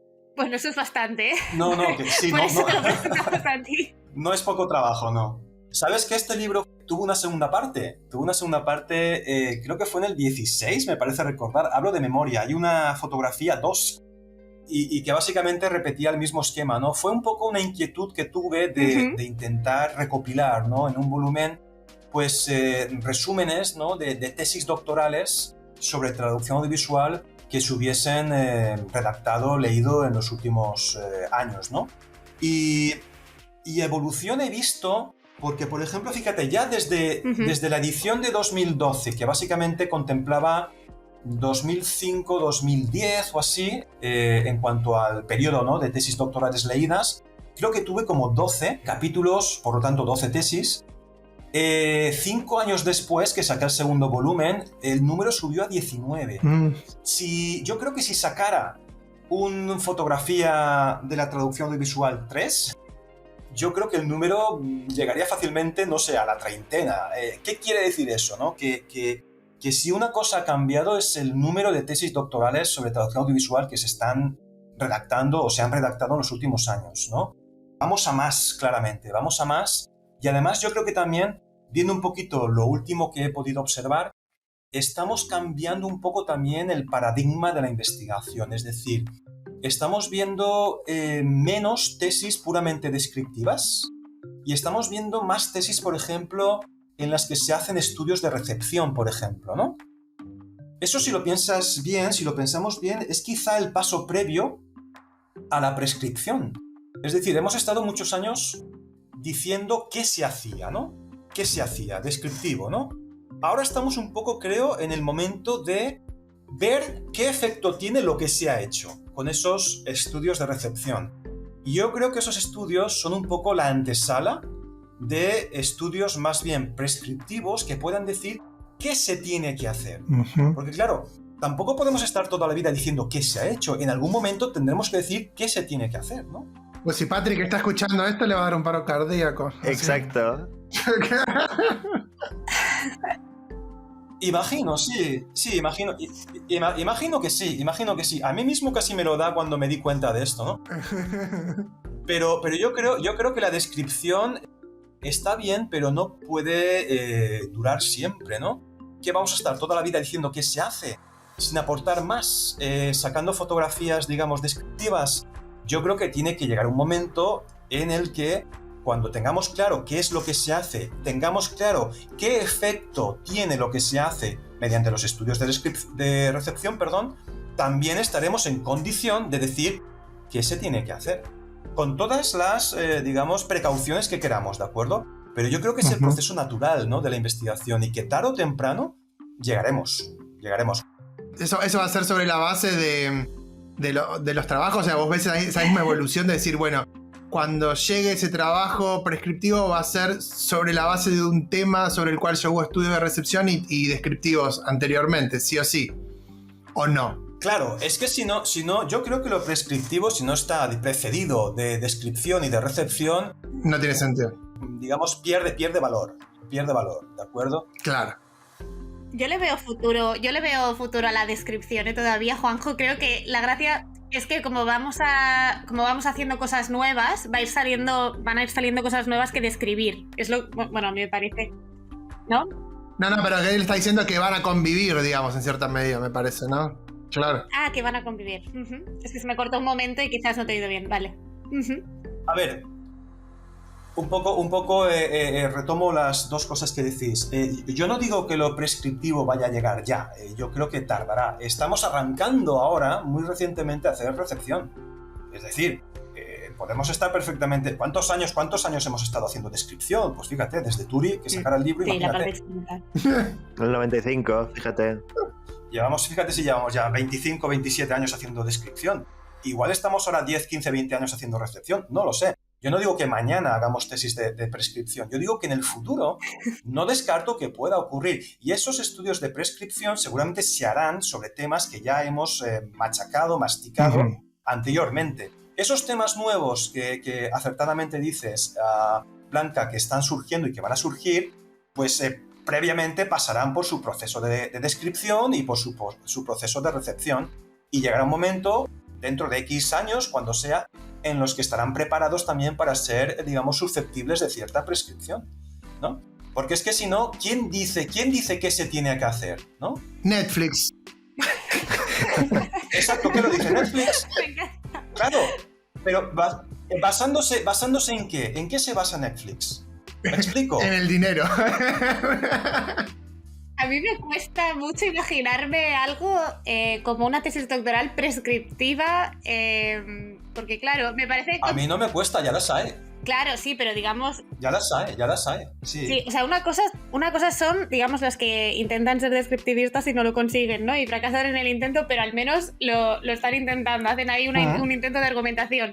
Sí. Pero, digamos, partir ya de la base de que quieres, o sea, ponerte en el marco prescriptivista para hacer una tesis me parece muy complicado, porque es casi contrario al método científico, ¿no? O sea, tú describes, ¿no? Y intentas que haya cierta, pues, sistematicidad en tus métodos, objetividad y tal. En cambio, si es una tesis doctoral, por ejemplo, dirigida a decirle a la gente qué tiene que hacer, me parece contraria a la idea... O sea, no sé, me cuesta, pero vaya... No te digo que no, ¿eh? No, yo no veo conflicto. No veo conflicto, te voy a decir por qué. No veo conflicto porque, a ver, tampoco podemos, digamos, reducirlo todo a, digamos, voy a hacer una tesis prescriptiva. No creo que sea tan sencillo, ¿de acuerdo? Ni siquiera estoy seguro de que la tesis doctoral sea digamos, el formato adecuado para estas cosas. Quizá proyectos de investigación de más alto alcance, eso es distinto, ¿no? Sí. Pero Lo que quiero decir es lo siguiente, yo no veo que el método científico se vea comprometido. ¿Por qué? Porque tú cuando dices, por ejemplo, la velocidad de lectura de un subtítulo tiene que ser tanta, tiene que ser X, ¿vale? Si tú dices que la velocidad del subtítulo, de lectura del subtítulo tiene que ser X porque es lo que a ti, a ojo, te parece lo adecuado, pues lógicamente no hay método científico por eso. No. Pero si eso es la aplicación de los resultados de unos estudios previos de descripción que posteriormente se han puesto a prueba mediante recepción y se ha visto que la velocidad X es adecuada, ¿por qué no puedes decir la velocidad X es la que se tiene que hacer? ¿Por qué? Yo no veo la razón. No te digo que no se pueda, te digo que no me lo imagino. Investigación. Sí, yo llegar a conclusiones y que de ahí se acaben derivando pautas o normas en el sentido de obligaciones, no en el sentido de Turí, ¿vale? No te digo que no, pero... Vale, pues cambiémosle el nombre y en lugar de llamarlo estudio prescriptivo, llamémosle creación de una norma o de una guía o de un manual, llamémoslo así. Lo mismo da, es lo mismo al fin y al cabo. Queremos a eso. Y ahora son como subproductos, quizás ahora estos son subproductos de algunos proyectos que ya se están haciendo, ¿no? Y tú crees que ya serán el foco en el futuro. Sí, puede ser, no lo sé. Pero igual tiene su razón de ser dentro de un marco en donde las normas, fuera del chiste de Netflix, pero ya se están estableciendo de esa manera. Entonces, si tenemos un montón de estudios, por ejemplo, para la velocidad de lectura, ¿por qué tenemos que aceptar lo que arbitrariamente decide un canal de televisión o lo que sea, si está aprobado con un estudio o varios estudios o varios trabajos, ¿no? Correcto. Es que si no, ¿qué sentido tiene? Es decir, la investigación que hacemos, la hacemos y se queda en un cajón. No tiene aplicación práctica. No sé, a mí me parece, no sé, un brindis al sol, ¿no? Yo creo que tiene más sentido que si tú has comprobado científicamente, ¿no?, que tal o cual solución funciona, ¿de acuerdo? ¿Por qué no puedes sacar un manual, llamémosle como quiera, insisto? Un manual, una norma no en el sentido de Turing, claro, en la que digas que la velocidad de lectura tiene que ser esa, porque has comprobado que funciona. Sería muy interesante eso para la traducción automática, porque... Claro, eso es lo que iba a comentar. Porque un tema del que se habla mucho es eso, de que ¿para qué sirve? ¿Cuándo sirve? ¿En qué texto? ¿En qué no texto? Creo que ese igual es un trabajo que lleva mucho tiempo y que además la traducción automática cambia todo el tiempo, constantemente. Entonces, si tenemos que hacer un estudio descriptivista, después de recepción y después un prescriptivista, vamos a estar 10 años y ya la traducción automática va a ser otra completamente. Pero totalmente, creo que sí. hay rubros en donde uno puede decir, bueno, si está este tema, ya sabemos que para esto sirve, para esto no, para aquello sí. Entonces está bueno, y creo que acá también en el programa la realidad es que el objetivo también es ese, unir la parte académica con la parte profesional, y me parece que es muy importante que eso esté ahí. Guille. Y creo que es importante ponerse prescriptivo con cosas como la posedición, es decir, a lo que se aspira es a mejorar el resultado, ¿no? Si solo describiendo lo que pasa cuando poseditas y cuando pasas con la traducción se hace de determinadas maneras, bueno, evidentemente hay que describirlo, pero la prescripción es lo que va a llevar al sistema a mejorar y a pulirlo, y además yo creo que en ese sentido no hay egos de por medio, quiero decir, es una máquina. Además, fíjate que en ocasiones se nos acusa a los académicos de estar como viviendo en nuestra torre de marfil y estar totalmente desconectados, ¿no?, del mundo real y estas cosas. Y cuando hacemos propuestas, ¿no?, de inventarse temas para poder seguir escribiendo y... Cuando hacemos propuestas prácticas nos dicen, no sea usted prescriptivo. No tiene sentido, es decir, vamos a ver, ¿no? Claro. Pero es que los estudios descriptivos de traducción surgieron como reacción al exceso de prescripción, pero una prescripción subjetiva basada en lo que a mí me da la gana. Claro, esa no es la que yo estoy defendiendo, ni mucho menos, y creo que eso queda evidente, ¿no? Yo no estoy defendiendo eso. Si en una cosa he insistido, es que la prescripción tiene que venir detrás de, digamos, otras fases previas, ¿no? En la que tú, científico... Como las técnicas SPATAP. Exacto. Perdón, es que el artículo que hemos hecho con Patrick de las técnicas SPATAP, la gracia es esa, ¿no? Después del descriptivismo, sí que se pueden proponer técnicas para el subtitulado que están basadas en cómo funciona el subtitulado que tenemos ahora. Y ahí vamos. Entonces, Blanca, has sido prescriptiva. He sido pionera en los estudios prescriptivos Ahí lo dejo, ahí lo dejo. de la traducción audiovisual. Sí. Pero bueno, como he firmado con Patrick, me quedo tranquila. Claro. ¿Cómo te puedes mirar al espejo? No, hombre, estoy muy contenta de ese artículo, vamos, me miro al espejo muy contenta. Tanto pelearlo a Juanjo, pobre, y ahora todo para saber que eres una prescriptiva. Ahí está. No, claro, pero justamente ahí toda la argumentación... Bueno, Como dicen en inglés, I rest my case. Pero es eso. Claro. Bueno, Juanjo, queremos indagar un poquito más en la parte de docencia tuya y una de las cosas que queremos saber es si usás materiales audiovisuales en asignaturas que no sean de traducción audiovisual. Sí, a ver, material audiovisual sí utilizo, no ahora, desde siempre, ¿no? Pero claro, yo creo que vas más por hacer alguna actividad de traducción con ese material, te refieres, ¿no? Claro. Sí, mira, por ejemplo, yo he dado en el pasado, por ejemplo, asignaturas de lengua inglesa, ¿vale? Una cosa que me gustaba hacer con los estudiantes es, por ejemplo, para practicar tanto la capacidad de lectura y comprensión como incluso la capacidad para hablar y demás, pues les daba un clip y, por ejemplo, les decía, vale, pues este clip lo vamos a doblar, ¿de acuerdo? Entonces, con algún programita, como el ya desaparecido Windows Movie Maker, descatalogado, lo cual siento mucho porque a mí me daba mucho juego ese programa, pues nada, nos cargábamos la versión original, ¿de acuerdo? Y encima grababan en inglés, ¿no? Los diálogos y de esa manera trabajaban la cuestión más oral, ¿no? De la lengua inglesa. O a lo mejor les decía, vamos a hacer un subtitulado y a lo mejor así trabajábamos cuestiones de capacidad de resumen o de parafrasear, ¿no? En lengua inglesa, decir lo mismo con otras palabras.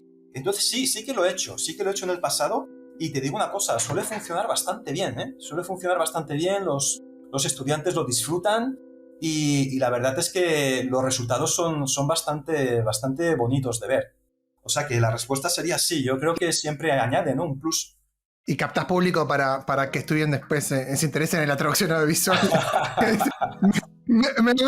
Me gustó mucho esto y entonces ahora voy a cambiar, no voy a hacer más traducción jurídica, voy a hacer... Bueno, quizá alguna vocación se haya descubierto, puede ser, sí. Sí. Blanca, ¿querés hacer la próxima? Dale. Sí. ¿Y a los estudiantes cómo los ves, Juanjo? ¿Ves cambios desde que empezaste a dar clases ahora? En los estudiantes de traducción, en los estudios... Mira, yo les veo más tecnológicos, ¿sabes? A los que damos clase yo creo que nos pasa a todos, ¿no? Los que damos clase desde hace ya un tiempo, ¿no? Que ya no somos tan jóvenes y ya tenemos unos ciertos años, ¿no? Yo, por ejemplo, una cosa que me choca muchísimo es que hemos pasado, ¿no? De coger apuntes, ¿no? Con el típico boli y el papel, ¿no? A llevar directamente el portátil a clase, de manera que todo se hace con el portátil, ¿no? A veces incluso yo me he quedado totalmente alucinado cuando en mitad de... Sí, esto me impacta mucho a mí también. Sí, ¿verdad? ¿Y no te ha pasado que en mitad de la clase estás a lo mejor con un PowerPoint o algo así y alguien saca el móvil y le hace una foto a la diapositiva que estás... Sí. Y tú te quedas como diciendo... A mí me han llegado a grabar en la clase. Me piden permiso y dicen, ¿profe, puedo grabar esto que estás por decir ahora? Yo me quedo pensando, pero si luego lo voy a colgar, o sea, nunca entiendo por qué hacen la foto. No sé, yo creo que es como los que van a un concierto y ven el concierto a través de la pantalla del móvil cuando lo graban. Es una cosa que nunca he entendido.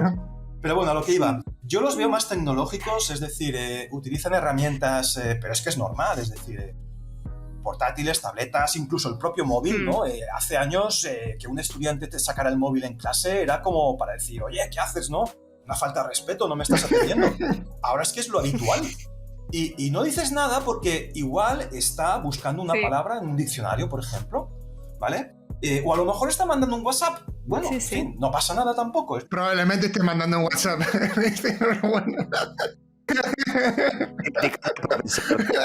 los tuyos también. Sí, seguro, Blanca, seguro. Son un poco multitask, ¿no? Y bueno, pues yo... Bueno... Sí, hacen ejercicios en el móvil. A mí muchas veces me pasa. Sí, no. Por eso te digo, ¿no? Que a veces Sí. Y hacen el móvil, utilizan el móvil para cosas de clase, ¿sabes? Y yo ya te digo que les veo pues ese perfil mucho más tecnológico. Más allá de eso, otra de las cosas que he notado, y antes hablábamos de traducción automática, es que se está colando en las aulas, ¿vale? Yo veo que se está colando en las aulas. De hecho, a mí me han preguntado si se puede hacer un examen de traducción escrita, si se puede hacer con alguno de estos motores. Y yo, lógicamente, dije que no, porque no era un examen de traducción automática, era un examen de traducción escrita y no tocaba, digamos, ¿no? Pero yo sí que he detectado que en algunos casos los estudiantes hacen la traducción, digamos, de manera tradicional, pero en otros casos están incorporando motu propio, están incorporando el uso de memorias de traducción o de herramientas de traducción automática o asistida, un Omega T o un DeepL o cosas así. Eso también lo estoy notando. No sé si es bueno o es malo, sinceramente. Yo creo que bueno, en la asignatura en concreto a la que me refiero, yo creo que bueno no es. Yo se lo escuché esto a una persona que sabe mucho de traducción automática, ¿no? Y decía que para hacer traducción automática primero tienes que saber traducir muy bien, ¿de acuerdo? Para hacer posedición. Y yo me pareció una cosa que tenía mucho sentido común, ¿de acuerdo? Entonces yo, en estos primeros años de formación, yo prefiero que no utilicen las herramientas de automática, prefiero que desarrollen más su propia competencia, pero estoy abierto que en una etapa posterior las incorporen porque en fin, es lo que hay. La traducción automática está ahí y como herramienta que te acompañe puede estar bien como herramienta que te acompañe, ¿no? Y eso es básicamente lo que he notado, ¿no? Ya te digo que son aspectos fundamentalmente relacionados con la tecnología, sobre todo, ¿no? A mí me sorprende mucho eso, sobre todo me pasa con los alumnos de primer año que le das un primer examen y que además es un examen por ahí sencillo y lo meten en Google. O sea, es una cosa que conceptualmente me resulta muy extraña, como de informática, entonces me lo anoté enseguida y después tuve que tomar la disposición de prohibirlo explícitamente en los exámenes, pero me han llegado a decir, pero profesor, ¿usted cómo sabe que yo lo hice con Google? Se nota. Se nota porque, digamos, justamente, por lo menos yo trabajo mucho con primer año, no tienen ninguna capacidad de poder determinar que la traducción está mal. Claro. Entonces, lo toman, le cambian 2 palabritas y lo dejan así tal cual.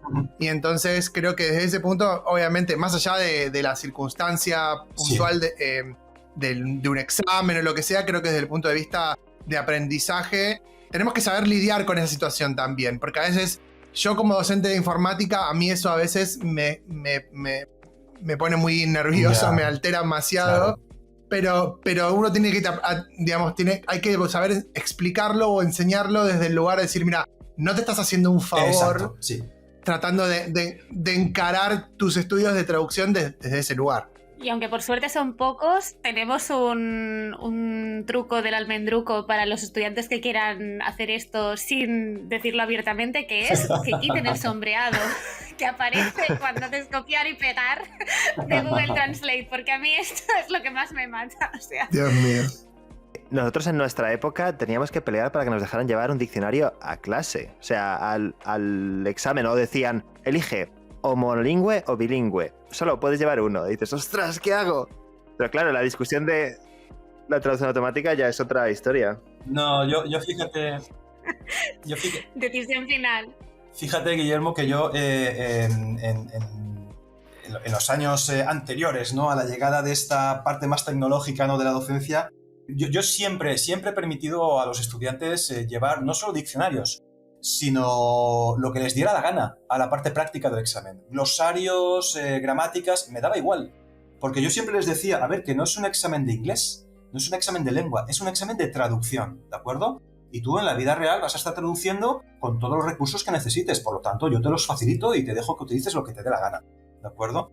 Yo siempre lo he visto así, ¿no? Y ahora, claro, el tema está en que esos recursos pues ya vienen también dentro del ordenador, lógicamente. Ya no te vienen con el tocho, ¿no?, el Collins de no sé cuántas cientos de páginas, ¿no?, a clase, sino que te traen su diccionario integrado en el ordenador o utilizan cualquiera de estos que hay por internet que son libres y que están bastante bien. Pero ya te digo que en mi caso nunca les he puesto trabas en ese sentido, ¿no? Uh-huh.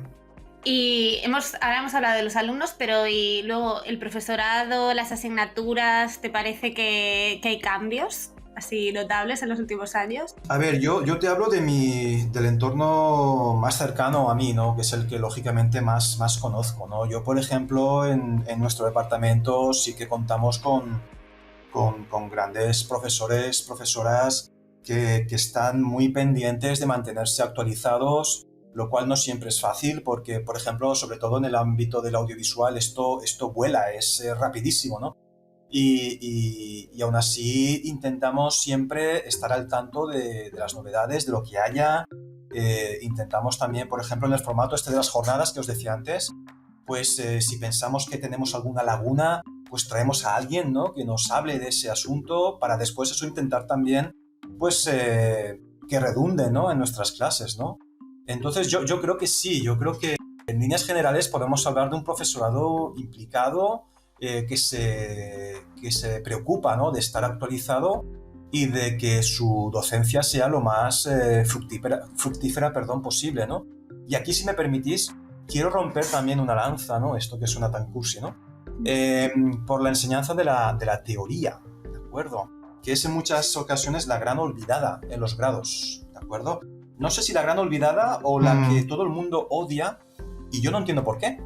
Sinceramente, ¿no? Yo siempre digo lo mismo. En un grado de traducción e interpretación estamos formando a traductores, pero también estamos formando a traductólogos, ¿de acuerdo? Hago siempre este paralelismo, ¿no? Pongámonos una filología inglesa, estudios ingleses que se dice ahora, ¿vale? ¿Estaríamos de acuerdo en que filología inglesa solamente se dieran clases de inglés? ¿Vale? No, es que yo lo que quiero es hablar bien inglés. Entonces solamente clases de inglés. No veremos ni literaturas, ni veremos historia de los países de habla inglesa, ni veremos sociolingüística, ni veremos pragmática, solamente inglés. No tendría sentido, pues lo mismo pasa en traducción. Si solamente queremos práctica, estamos dejando de lado muchas otras cosas que además forman parte también de las salidas profesionales de la traducción, que parece que la traducción solamente tenga la salida de hacerte autónomo y ponerte a traducir. No, tiene otras salidas. Entre ellas la docencia, por ejemplo, ¿de acuerdo? Entonces yo creo que ese aspecto también lo tenemos que tratar. Es más, en muchas ocasiones... Creo que ese aspecto es el que revalida muchísimo más la carrera en sí, me parece, también. Claro, es que si no, pues... Exacto, ¿no? Claro, teníamos más de una diplomatura y bueno, que ahora son todo grados, pero vaya, ya me entendéis. O sea, no es una FP. Exactamente, Blanca. No es una FP, es un grado, ¿de acuerdo? Que implica, por supuesto, aprender a traducir, pero también otras cosas, ¿de acuerdo? Conocer, por ejemplo, las distintas teorías que ha habido. Yo que un graduado termine la carrera y no sepa quién es Turi, pues me parece grave. Me parece grave. Claro. ¿De acuerdo? Entre otras cosas porque si se hace bien, esa teoría perfectamente se puede después aplicar a la práctica, ¿de acuerdo? Y que todo cobre sentido, que no sea tan árido, ¿no? Y en ese sentido quería comentarlo porque, en fin, últimamente se ven muchos comentarios de ese tipo, ¿no? Yo lo que quiero es traducir, bien, tienes que traducir, perfecto, pero hay más cosas. Tendrás que conocer también, ¿no? No, pero además eso genera yo, Juanjo, creo que eso genera una idea también incorrecta con respecto a la capacidad de traducir de la gente. Totalmente. Yo creo que cuando vos, el primer día que llegas a estudiar traducción, te ponen a traducir, te da la pauta de que sabes traducir ya. Porque a mí me pasa también de que en primer año muchos me vienen a preguntar, ¿dónde busco trabajo? Claro. Estás en primer año, ¿no? Vale, no, iba a decir, Damián, que lo que acabas de comentar me da pie a una cosa, ¿no? Conocer el mercado está muy bien y hay que conocerlo. Y yo estoy totalmente a favor, en fin. Yo, durante toda mi trayectoria, los años que llevo, de otra cosa no, pero si hay algo por lo que me he significado es porque siempre he abogado, lo he escrito, lo he publicado, porque existan puentes entre la profesión y la academia. Siempre lo he hecho y siempre lo voy a hacer, ¿de acuerdo? Hay que conocer el mercado, en el grado hay que explicarles, venga, vamos a ver, cómo te haces autónomo, cómo no sé qué, cómo tal, esto, lo otro, todo eso hay que explicarlo, ¿de acuerdo? Pero también tienen que saber, por ejemplo, cómo funciona un texto audiovisual, tienen que conocer la naturaleza de un texto audiovisual, cómo funciona la información en un texto audiovisual. Es que si no, ¿qué sabes? Darte de alta, bien, pero ¿ahora qué? Ahora ponte a trabajar con una materia prima que desconoces. Una materia prima que desconoces, que son los textos. ¿vale? Y esos textos se conocen en asignaturas de tipo pragmático, de tipo lingüístico incluso, de tipo sociolingüístico, en fin, todo eso tiene que estar ahí también. Es que si no estamos dando yo creo que una visión parcial o reducida de lo que significa traducir, como decías tú, Damián. Totalmente de acuerdo. Ujú. Sí, a mí me da la sensación, aunque es una generalización y entonces seguro que es muy injusta, pero me parece que a veces se ha puesto el foco tanto en la práctica, Sí. que es importantísima, está claro, o sea, nadie lo pone en duda, que justo esto que decías tú, ¿no? O sea, el análisis textual y el análisis lingüístico. A ver, que somos traductores y que la traductología es una rama y una disciplina con todo su derecho, pero que también hay que saber reflexionar un poco sobre la lengua y a veces no ves como que puede costar, ¿no? Simplemente explicar lo que está pasando en una frase, ¿no? O sea, ¿por qué algo te chirría? Y te dicen, me suena mal. Y dices, vale, pero hay una explicación lingüística sobre por qué esto te suena mal. Pero a veces parece que no se va más allá del me suena mal. y es un problema que solo te suene mal. Tienes que entender por qué. Claro. Porque si no hay te va a volver a sonar mal. Hay que conocer lo que mal. es un registro, hay que conocer lo que es el estilo, no sé, las variedades de la lengua. Todas esas cosas hay que conocerlas. Porque, insisto, es que es tu materia prima. Sí, sí. Si no, ¿cómo vas a trabajar con una materia prima que no controlas, que no dominas? Sí, bueno, y que si no, al final los clientes tendrán suficiente con Google Translate. Exacto. Porque esa parte es la que Google Translate Exacto, resuelve. mira, muy buen argumento, sí que es verdad, sí, muy buen argumento. Así que ¿no? Si quieres, digamos, justificar tu tarifa, pues tienes que añadirle un valor. Bueno, siempre puedes poner en el currículum, perdón, siempre puedes poner para revalorizar tu tarifa, siempre puedes poner en el currículum que eres transcreador, eso también sube puntos. Bueno. De esto hemos hablado, ¿eh? Ha dado de sí el tema. Os remitimos al episodio 22. No, el 23, perdón, el 23. El momento en el que hay dagas por el aire. No. 23. Sí, hace dos. Bueno, y lo que decía recién también Muy me bien. hacía acordar lo que decía Max en el episodio anterior, que por ejemplo, lo importante que es saber sobre cine en general o sobre cómo se hace una película y demás, o lo que sea para poder hacer traducción audiovisual, Sí. no solamente Sí. traducir tal o cual palabra, claro. Totalmente, ¿no? mira. Todas las cuestiones técnicas y Por demás. ejemplo, en la asignatura de audiovisual que imparto, siempre dedico una sesión a hablar precisamente de eso, ¿no? De, por ejemplo, el guión de cine. Cómo se construye un guión de cine, Claro. qué partes tiene, cuál es el proceso de creación de un guión de cine, para que conozcan, insisto, ¿no? Esa materia prima que antes mencionaba, ¿no? Es que me parece fundamental. O sea, ¿cómo te puedes poner a traducir películas si no sabes lo que es un guión de cine o no conoces cómo funciona un guión de cine? Es que yo, sinceramente, no lo logro entender, la verdad. Por eso me gusta hacerlo en clase, ¿no? Sí, yo creo que también a veces una respuesta a una necesidad económica, por ejemplo, pasa mucho acá en Argentina de las universidades, decir, ofrezcamos esta propuesta de 6 meses donde salís subtitulando, doblando y haciendo accesibilidad y la puede tomar cualquiera, incluso sin haber estudiado una carrera de grado.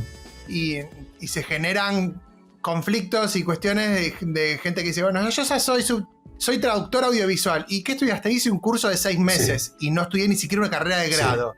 Y eso pasa, lamentablemente pasa y bueno, creo que todas estas cosas que estamos charlando le dan, ayudan a entender un poco más por la importancia de nuestra carrera y de nuestras especializaciones. Exacto. Yo creo que todo esto que estamos comentando suma, sin duda. Todo esto suma. Y te da un perfil mucho más completo que simplemente, pues lo que decías, ¿no? Alguien que haya hecho un curso de X horas de traducción. Que está muy bien, o sea, es un complemento, claro. y me parece fantástico, ¿de acuerdo? Y que aplica a todas las áreas, no solamente a la traducción audiovisual, porque a veces hay cursos de traducción médica, y vos decís, no estudié nunca una carrera, ¿qué estudiaste? Bueno, yo estudié, no sé, administración de empresas, y ahora me hago un curso de 6 meses de traducción médica y soy traductor médico. Y creo que, o sea, pero el problema igual no sería tanto esa persona que viene de un lugar no relacionado, sino un poco lo que venimos hablando de cómo a veces dentro desde la propia carrera, el estudiante de primer año, a mí cuando el estudiante de primer año me dice, quiero traducir ya, eso me parece que decís, bueno, ¿y para qué estás estudiando? ¿No? Va en contra de la propia carrera o de lo que están haciendo. O incluso yo llegaba a escuchar gente que decía, bueno, yo estudié porque quería el título, pero no hace falta estudiar para ser traductor. Sí. Bueno, ¿Sabes qué pasa, Damián? Que también estamos en una profesión que, como sabemos, tradicionalmente ha bebido mucho de la formación autodidacta, ¿no? Aquí en España, por ejemplo, los estudios de traducción en las universidades son bastante recientes, en términos históricos son bastante recientes.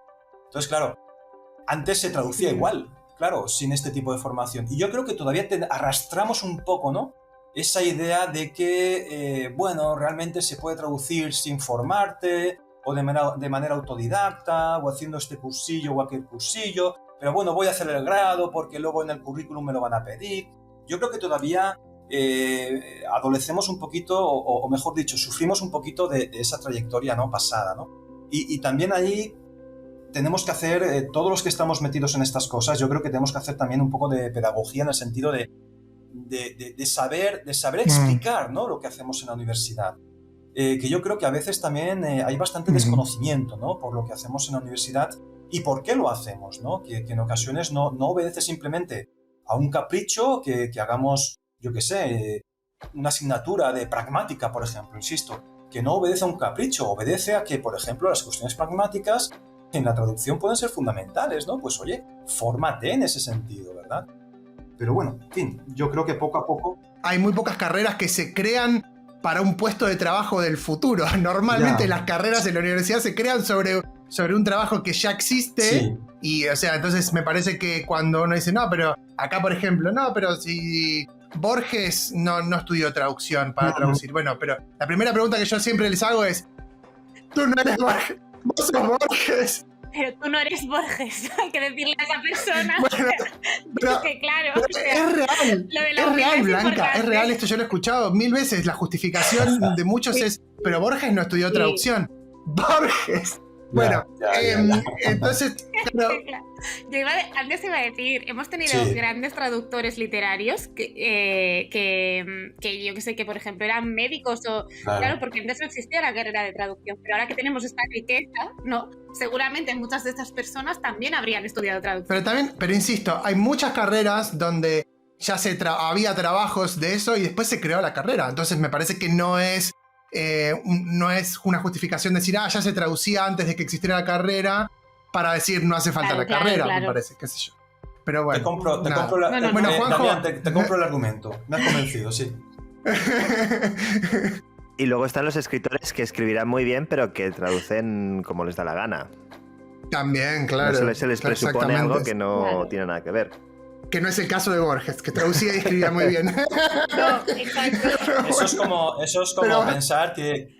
Por eso uno solo. Eso es como pensar que un buen actor de pantalla puede ser un buen actor de doblaje. Hombre, por supuesto. Claro, está comprobadísimo. Me gustó. y un buen actor de YouTube también puede ser un buen actor de doblaje. Bueno, exacto. Sí.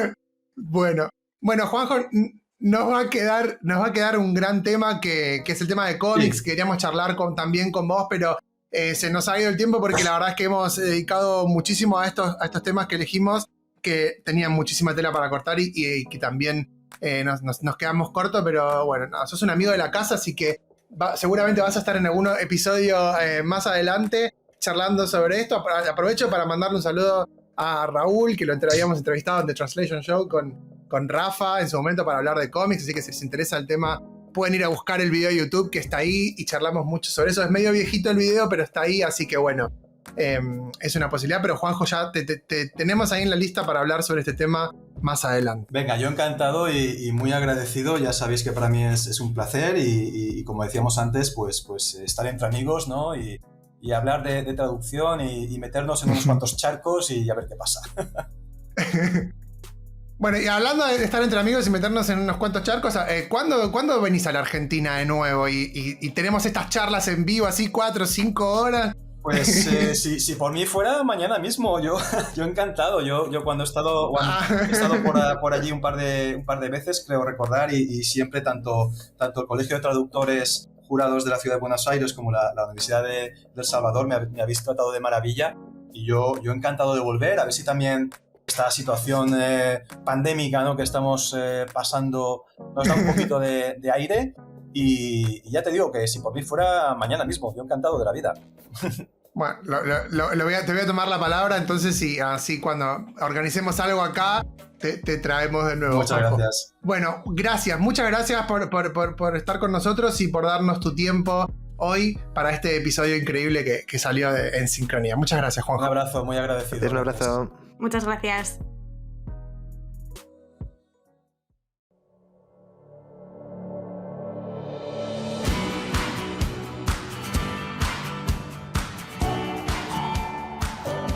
Cámaras y computadoras listas. Llegó el momento de experimentar. Entremos en el laboratorio audiovisual con Damián Santilli. Les doy la bienvenida al laboratorio audiovisual número 25. Hoy vamos a conocer Subtitle Horse, un software de subtitulado en línea y gratuito que funciona directamente desde nuestro navegador y que por tanto no requiere tener ningún sistema operativo en particular. Pueden encontrar Subtitle Horse directamente desde su sitio web en subtitle-horse.com. Allí tendrán acceso directamente al editor denominado Shire. Con tan solo hacer clic en el cartel Create Subtitles with the Free Version, podrán comenzar a crear un proyecto de subtitulado.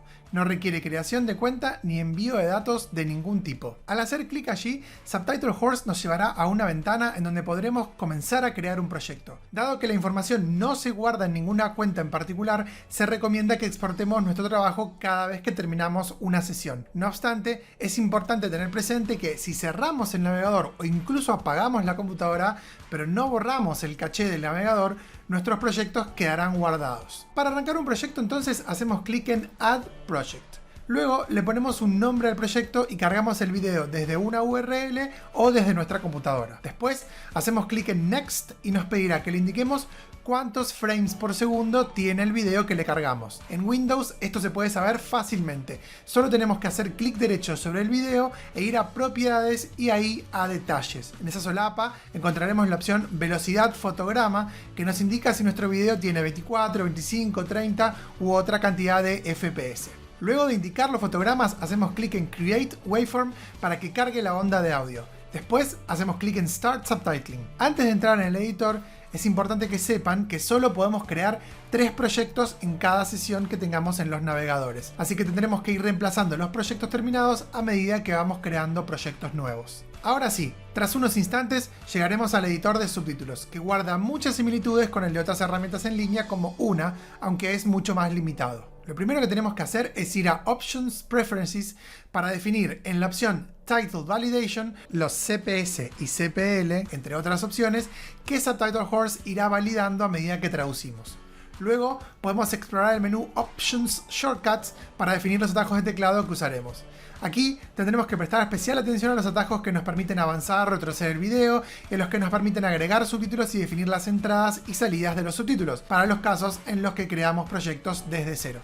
También en la onda de audio podemos crear subtítulos, moverlos a gusto y modificar los tiempos de entrada y salida. Si mantenemos la tecla Shift presionada y cambiamos el tiempo de entrada de un subtítulo, el anterior subtítulo se conecta automáticamente a este. Además, podemos hacer clic con el botón derecho del mouse sobre la onda de audio y ver algunas opciones para manipular los subtítulos. El editor también tiene un modo traductor que se activa desde Titles, Translate Titles, y desde los 3 puntitos que están arriba a la derecha de la lista de subtítulos podemos ir a Fields y agregar un campo llamado Annotation y otro llamado Second Text para agregar más datos sobre los subtítulos o fusionar otros subtítulos. Entre las diferentes opciones que tiene el editor Shire de Subtitle Horse, una de las más útiles es el atajo de teclado Control G, que habilita una caja de búsqueda en la parte inferior de la pantalla para escribir un subtítulo en particular o el texto específico que se encuentra en algún subtítulo. Por último, para generar las traducciones vamos a File Export. El programa puede generar subtítulos en formato SRT y BTT, entre otros. No se olviden de exportar los subtítulos, aunque no hayan terminado el trabajo todavía, antes de cerrar el navegador. Y hasta aquí llegamos con el laboratorio audiovisual de hoy. Pueden seguirme y ponerse en contacto con mi cuenta de Instagram @tradugeek o en Twitter en d_santilli. Hasta la próxima.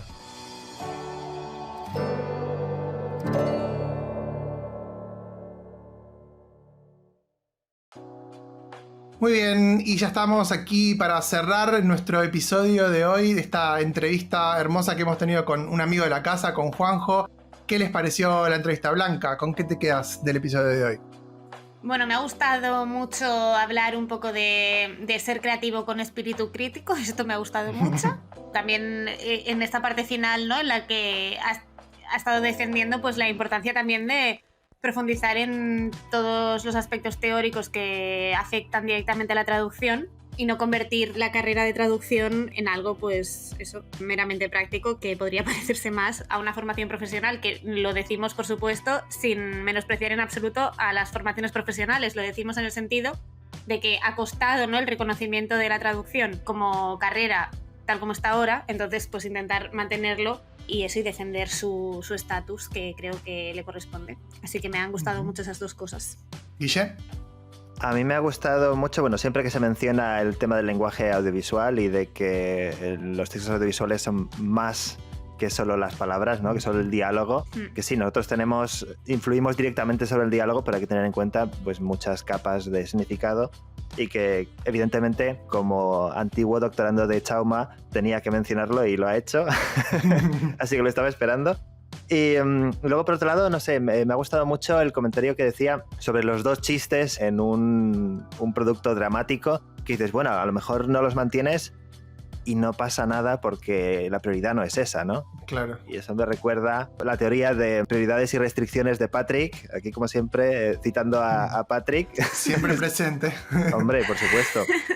Si buscáis por palabras clave seguro que lo encontraréis. Y luego, por otro lado, claro, hay que ponerse prescriptivos y os obligamos a escuchar este episodio. Exacto. Aunque les obligamos al final, así que si han llegado hasta aquí es que ya lo han escuchado. Es verdad. Os Eso habéis tendríamos que portado haberlo bien. dicho al principio. Bueno. Los ponemos prescriptivos y los obligamos a seguir escuchando este podcast para siempre hasta que termine.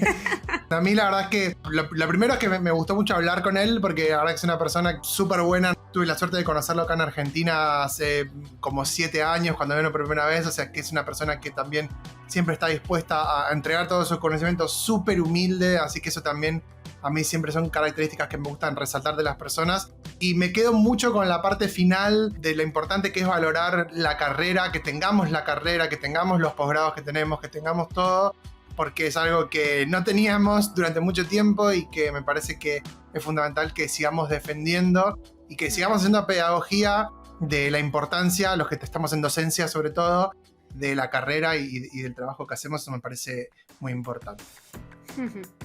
Bueno, y hasta aquí llegamos entonces con el episodio de hoy. Recuerden visitar a nuestro patrocinador UNA en su sitio web una.net y registrarse para las 4 semanas de prueba. Recuerden también que pueden encontrar toda la información del podcast en nuestro sitio web www.ensincroniapodcast.com y también en nuestro canal de YouTube, y que nos pueden encontrar a nosotros tres en LinkedIn, Twitter e Instagram. Hasta la próxima.